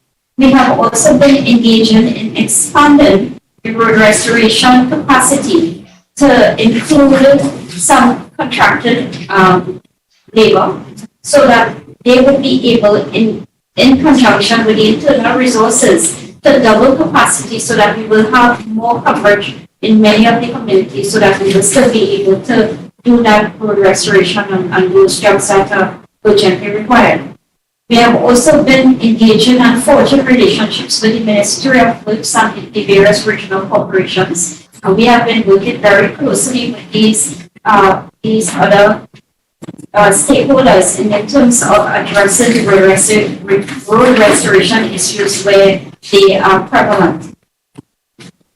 In addition, with the expansion of the Leak Drive initiative and the contractors who are also being engaged for leak repairs, the road restoration activity also forms part of that leak repair exercise, so that once on completion of the leak repair activity, the road restoration and permanent road restoration will follow immediately thereafter. So these are some of the additional steps that we have engaged in to ensure that even though the allocation has been slightly reduced, that we will still be able to effectively manage and do the necessary repairs.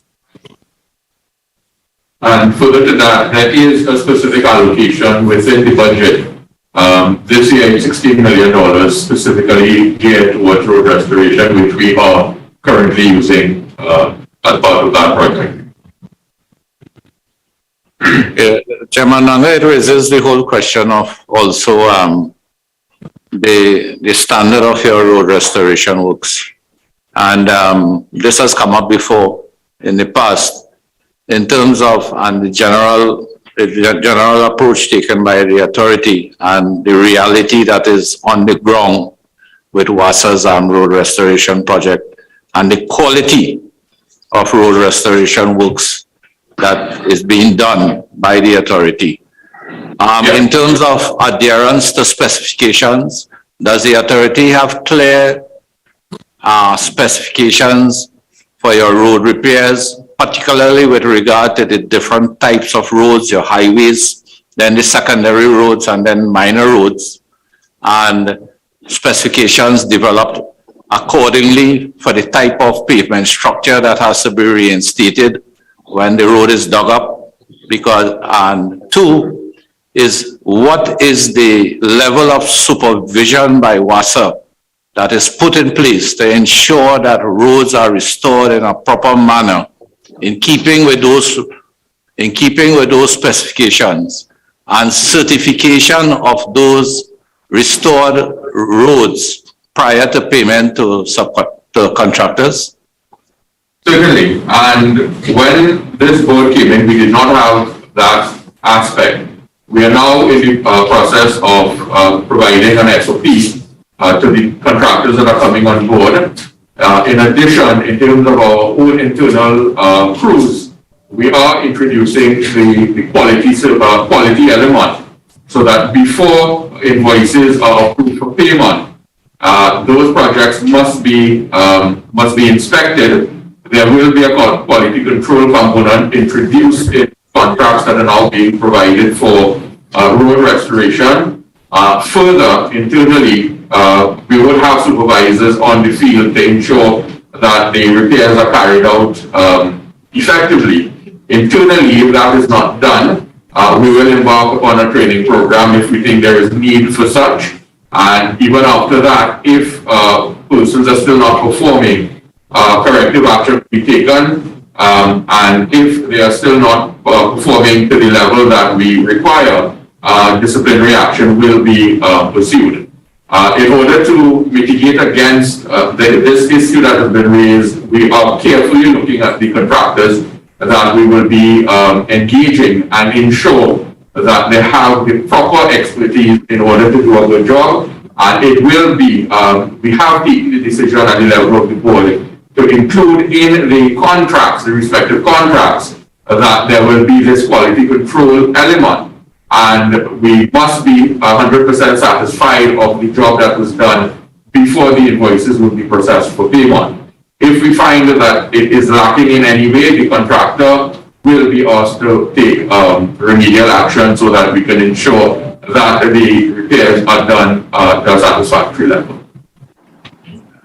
Yeah, Mr. Nanga, you have outlined a lot of measures there, and based on the history, I must say that I think, I mean, you outline a sort of progressive sort of thing. If this is not done, then you go to the next stage. It seems to me that you'll have to be implementing all of what you have said there in order to get this road restoration standard drastically improved. Because I think in the past, you know, we have heard certain things about road restoration, but there's one aspect of work that the authority, it leaves a tremendous amount to be desired. But based on what you have outlined there, is the authority considering having a special division within your organization structure to make sure that all of what is being said there is implemented? What department this road restoration falls under? This road restoration will fall under operations, but yes, at the level of audit as well, we will ensure that the quality, and I understand the skepticism, but because of what we have met, the complaints that have been generated, we have a very progressive board this time around. We are no longer running the authority from the boardroom. Individual members of the board are actually going down at the ground level to ensure what we are being told at the level of the board is in fact so. The various members of the board, they are lending their individual expertise to the operations of WASA, so that, for example, what we have been doing, given certain projects, we have assigned certain members of the board to overlook, to have oversight, of those particular projects. And individual members of the board are actually on the ground ensuring that there is compliance. If we need to do that in respect of this aspect as well, that will be done. Of course, given the nature of road repairs, the members of the board are from far and wide, so that road repairs is something that we can monitor ourselves. In fact, I have been personally monitoring the level of road repairs and where kudos is due kudos is given. So that given the nature, yes, we have those things in place, and yes, they will be implemented. Okay, thank you, Mr. Nanga. Member Roberts? And then after you, Member Roberts, Mr. Padarat. Member Padarat has his hand up, so we'll go to him afterwards. Thank you, Mr. Chairman. Through you to Chairman Nanga, you and Acting Senior Shepherd stated here for the population that over the next 3 months, we're going to aggressively attack a problem that has existed for the last 4 or 5 years of tremendous numbers of leaks. We had information 2 weeks ago of 3,160 leaks. Today, Acting CEO Shepherd said 2,800 leaks, and there are contractors, 49 contractors coming on board over the next 3 months. So by July 1st, you expect to get those leaks down to 0. That sounds fantastic. However, unfortunately for me, I am a reasonable, rational person. If the chairman of this committee has just stated that the road repair budget has been slashed over for this fiscal period, and you are going to embark upon 3,160 damages to roads across the board, how is it feasible unless you have received an increased allocation through the midterm review or through a special cabinet note for this project of 3 months? Unless you have received the money, then we cannot really look forward to saying July 1st, 0 leaks. Can we, sir? Well, that is what we are projecting. But of course, when we say 0 leaks by July, we are talking about clearing the backlogs. We will have new leaks developing, so that from July move forward, we are looking to tackle the new leaks that are coming up. We are hoping by July that the backlog will be cleared. In terms of the road restoration, not all these 2,800 leaks would affect the roadway. You would have, for example, connections to consumers. You would have leaks taking place off the road. You would have leaks that are, for example, on various compounds. So it is not that we are going to be repairing 2,800 leaks, therefore we will have 2,800 road restorations to do. Okay, that's logical, but let's say that 50% of them impact the roadway in some form or fashion, whether partially or wholly under the roads, because most of our infrastructure is very near the roadways. Please tell this committee what has been your increased allocation for this great aspirational project that is to be undertaken in the next 3 months. Where is the money coming from? Where is it? Has it been allocated? And if so, how much, please? Yes, we have a $16 million allocation for road restoration. So that's the normal budgeted allocation, and over the last 4 years that has not been able to do the job. This project that you have stated here today is a brilliant one. It's an exceptional one, and it requires exceptional resources. Are you saying that there is no extra allocation for this project over the next 3 months, and you are going to attempt to do it with the minuscule amount budgeted last year, October, for road repair, 16 million? We have also asked for a further allocation of $13 million towards this program. You've asked for it. When is it going to cabinet? Has cabinet approved it? How long is the cabinet process? Is it going to FNGP? When will the cabinet confirm it? And how long would that allocation take to get out from the Ministry of Finance to WASA so they can spend the money and pay the contractors? That is something that is not within our knowledge. That will depend on a cabinet decision. But as the Director of Operations have also indicated, we are working in conjunction with the regional corporations and the Ministry of Works in order to assist us with achieving this part of our project. So, Chairman Nanga, if I was to put it to you that a project in concept without the allocation really doesn't augur well to the completion, successful completion, will I be harsh to make that statement? In the past, yes. Today, no, because we have had 100% support from our line minister, who is very supportive of all the initiatives that we are embarking upon, and he has given us the assurance of his continued assistance that will be provided in order to meet our mandate. You would be aware as well that when this board came in 2020, it came in against the backdrop of the subcommittee's report that we are currently looking at. And the government, from what we have seen at the level of the board, this government is quite serious about tackling the ills that have plagued WASA. And thus far, I can say that this board has gotten the fullest support both from the line minister and cabinet in achieving our mandate. So on July 2nd, I will be able to ask you or call you as the chairman of WASA for you to report to me that the old leaks, the 3,160, have effectively been plugged because your allocation was increased. Yes, I will call you, sir. I will find your number and I will call you. God bless. Have a great afternoon. Thank you. Same to you, member. Member Padarat. Thank you, Chairman. Chairman, to the Chairman of WASA. Last year, when the budget rolled around and it was announced that WASA was receiving a cut of $350 million, I raised an alarm that it was being cut in an area that was going to have a severe impact on the operations of WASA as it relates to materials and supplies and labor. A little while ago, the chairman of WASA indicated that he has received the support from his line minister. The question that I have now is that once again, we are seeing a sort of putting the cart before the horse situation where the cut was made and now we are seeing the effects on WASA. However, WASA is now having to go back and ask for additional funding for these major infrastructural projects.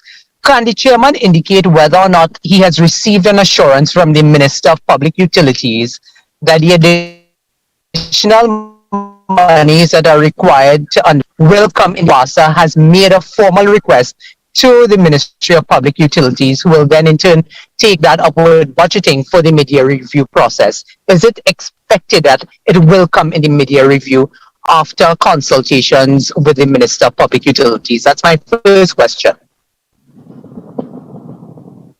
Yes, we have made the request, and based on our past experiences, we are confident that the line minister will make the appropriate representations to the cabinet, and we will receive the funding that we have requested. So the other thing, Chairman, is that you indicated a little while ago that yes. I'm sorry, you're sort of going in and out. My apologies. Are you hearing me? Yes, I'm hearing you now. Yes. One of the things that you indicated about the road rehabilitation program was that it was going to be an extensive Member Padarat, we're not, yes? You're coming across a bit broken, so we're not getting your question clear. Are you hearing me? Yes. Yeah. Yes. I have two questions with respect to the road rehabilitation program in light of the public utterances made by the Minister of Public Utilities now being supported by the chairman and members today at this Joint Select Committee meeting. One of the first questions that I have is whether or not WASA is in a position, and I know the chairman of the JSC raised the issue about the QSS, etc., and the hotlines in terms of complaints and so on from members of the public. WASA would have had a backlog of probably 4 to 5 years of work in terms of road restoration, road rehabilitation. Is there a priority list, and would that priority list be published in terms of over this financial year of work that will be done on these roads? Will that be published to make it public and also to identify to the public which roads will be prioritized and which roads will be paved? There's no priority list. We have identified what road restoration is required, and we are attacking 100% of that road restoration. And will that be made public ahead of any paving or restoration? Once it involves a disruption to traffic, yes, we would make a normal an announcement to make persons in the area aware that work will be ongoing, depending on the size of the project. Chairman, seeing that this would require contractors to be engaged, mobilization to be done, etc., can you justify why this information will be withheld from the public and why it cannot be made available to members of the public through a publication from WASA? You say information will be withheld. What information is withheld? What I'm asking is that contractors will be engaged with respect to the road rehabilitation, road restoration. You would have to identify these projects, and seeing that that information will lie with WASA, could it not be made available to members of parliament, constituencies that we represent, or even to the general public, so that persons will know which roads will be rehabilitated and restored in this financial year? Well, as the projects come up, and the impact upon, for example, the population, that information will be made available. But Chairman, you're sort of contradicting yourself, because over the past 4 to 5 years, we would have had a backlog of roads that would be in need of restoration and rehabilitation. So that information would already reside with WASA. So I can't see it being a situation that as projects pop up, then you will be addressing those projects. There would be some level of information that WASA would have of roads that would be in need of repair and restoration. And I'm asking, in light of that backlog, that we be transparent with members of parliament especially, but also with the general public, so that they know in which areas which roads will be affected. So it can't be a case of you're going to wait and see which roads pop up or which roads will need repaving or restoring. There would be scope of works, there would be information that resides within WASA that will already tell you from the backlog which ones are in need of attention. So now I'm simply asking if you utilize that information and you can provide to the members of parliament and to the general public those that will be done over this financial year. And that information should be available. I am not unreasonable to not know that there will be projects that will pop up here and there. But in light of the Minister of Public Utilities' public utterances over the past couple of weeks, one would have thought that we would have been far gone with this situation, that a list would have been prioritized or a list would have been compiled, and so that it would be able to be shared with members of the public through a publication from WASA. I apologize if I gave the impression that the publication will be done as projects pop up. No, what I meant is as the repairs are being done, and so far as it's going to affect members of the public, those notifications will be published. So, for example, where traffic is going to be disrupted, as we have done in the past when we were running the pipeline across the highway in Trinity, similar type announcements will be made. I'm not aware that it has been WASA's normal operating procedure to advertise or to notify of projects that are going to be undertaken, insofar as they are going to affect members of the public. When they are being undertaken, that announcement will be made, but I'm not aware of publications being put out that these are the roads that are going to be repaired. As indicated, we have that list, and it is our intention to address the 100% of that list. Chairman, the question I'm asking is what prevents WASA from sharing that information with representatives who have been elected by the people, but also the people of Trinidad and Tobago, in light of your own admission that this is a project that has not been done for several years? I don't think there's anything preventing us from sharing that information.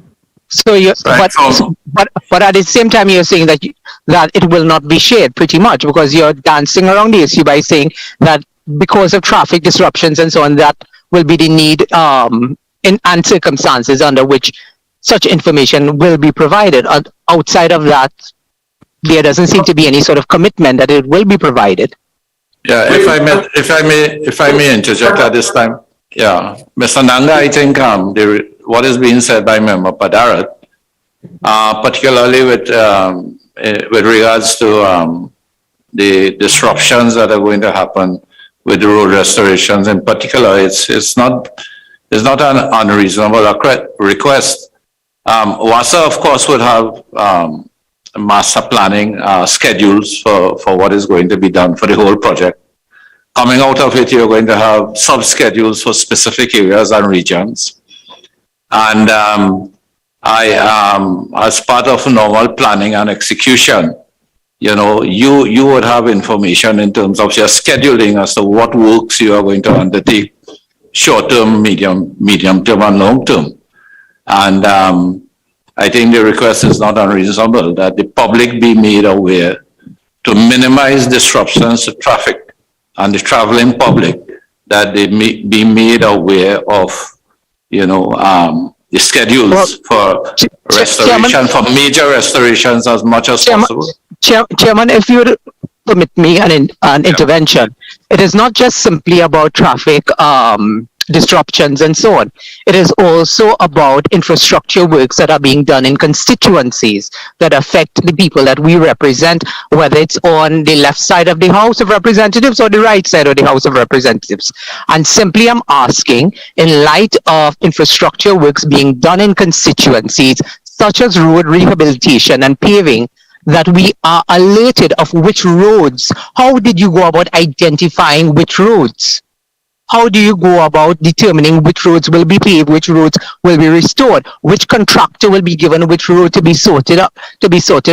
Up to this point, we haven't even been told, in light of the major announcement that was made by the Minister of Public Utilities, of how these contractors will even be selected. So it is not just a matter of traffic disruption. It is more so an identification of which roads will be paved, which roads will be rehabilitated. How do you determine which projects will be given priority, and also which contractors will be given these jobs to do within the constituencies? And all I'm simply asking is, in light of WASA and the Minister of Public Utilities having made this public utterance, that they put that information in the public domain so that members of Parliament and members of the general public will know which roads are being paved, which roads are being rehabilitated, which roads are being prioritized, and therefore there can be some level of input from the people of Trinidad and Tobago if you put it out into the public domain. I don't understand what the secrecy is all about with respect to which roads are identified for rehabilitation as well as the contractors.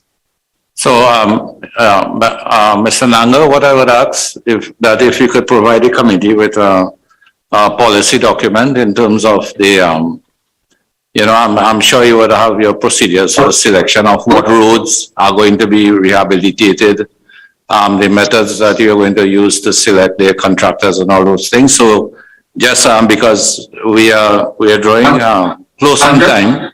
Yeah, just to clarify. You can put that in writing to the committee, please. Just to clarify, it's not that we will be embarking upon road rehabilitation. Insofar as the roads are damaged by leaks, for example, the roads will be restored. It's not that we'll be rehabilitating roads. So, for example, whatever damage is done by our contractors in repairing leaks, and we have a list of that. That is what we will be embarking upon, fixing those. We're just asking for the list of those.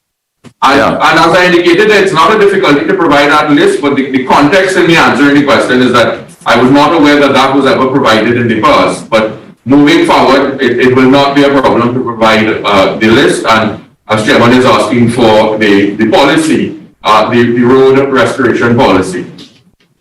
Yes, so okay. That's something we can provide.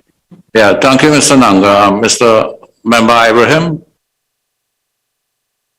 Yes, thank you, Mr. Chair. Just hearing some of the contributions, it did pop up on all sides, actually, on both ends. It made me realize that for the purpose of clarification, Mr. Nanga, through you, Chairman, all the factors that you did for the road repair and all the new requirements, I really didn't hear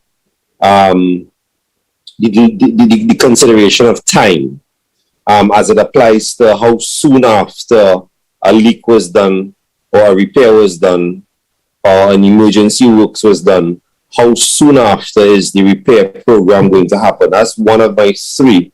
The next one is not really a question, but it really is a statement, and I believe all of us should know, and correct me if I'm wrong, that WASA has always had a pre-qualified list of contractors, if I'm not mistaken, and the selection, it would be from that pool, just for the purpose of the clarification, to make sure that the public who we serve don't get the wrong idea that it's going to be a pick and choose and a hidden process in the choice of contractor. And lastly, my second question would be the backlog. I am curious to know, I mean, there seemed to be a level of disillusion that all this could have been done, and all of a sudden there's this rapid amount of work, and because of the level of cooperations between, you know, the institution and state. But it is obvious, but I'm asking for clarification purposes, what component of the backlog was because the entire private sector wasn't allowed out to work? What factors, because of the pandemic? I am sure the backlog, and I asked to the point of clarification to find out what level these weren't attended to over periods of months, maybe even 2 years, because of the fact that we all could not have returned to work all at the same time. I rest my question, Mr. Chair.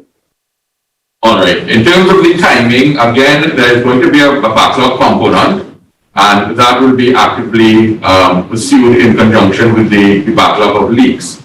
The intention is, as soon as the leak is repaired, the road is going to be restored immediately. That is where we would like to get to. So that once the backlog is cleared, the backlog of leaks, the backlog of road restoration, once the backlog is cleared, moving forward, as soon as a leak is repaired, you will have another contractor, be it an external contractor or internally, a crew will pass and immediately restore the road there.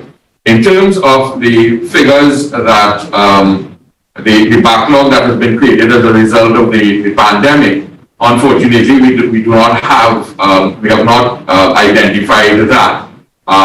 The amount of backlog that has been created over the last 2 years, we do not have those figures. And although I know you said it was a comment about our pre-qualified contractors, yes, we will be relying on pre-qualified contractors, but we are also going out for a fresh tender in relation to this aspect to invite new contractors to come on board. The intention is, again, we are going to decentralize this road repair program. Once the contractors can satisfy us as to their competency, why would you, for example, have a contractor from Kirak going down to Lubgrade to do a repair? We are going to try to decentralize and bring new contractors on board once they meet our quality requirement. So in addition to relying upon the pre-qualified contractors, in order to open the system, because this pre-qualified list, it has remained stagnant for quite some time, and we may very well be ignoring very competent new contractors. So in addition to the pre-qualified, we are going out to a fresh tender as well to bring new contractors on board to assist us with this particular program. Okay, thank you, Mr. Nanga. I'm afraid that in terms of this hearing, we are out of time. I know I see 3 members have their hands up, but what I would advise is that if the members can submit the questions to the secretariat, and we would ask the respective officials to respond in writing to those questions, because we have to close at this point in time. So I would like to just invite very brief comments from closing remarks from each of the respective entities. We'll start with the Ministry of Public Utilities. Ms. Duke. Thank you, Chairman and members. The Ministry is pleased to have this opportunity to participate in this inquiry. Certainly, any contributions that we can make, we will continue to make to ensure that WASA is able to increase its efficiency in respect of its mandate. Okay, thank you, Ms. Duke. Mr. Nanga. Thank you very much, Chairman. As I hope it is obvious, we are prepared to work with the JSC and provide the relevant questions. I know that based on the questioning this afternoon, there will be a degree of skepticism. But if I can indicate that given our mandate when we came in 2020 as a new board, we were presented with the subcommittee's report. And as I've indicated in the past, with this new minister, we have had full support. I think the government is very serious with tackling the problems that now exist at WASA. Persons, as I have kept on saying, people will be skeptical, but I would answer it this way.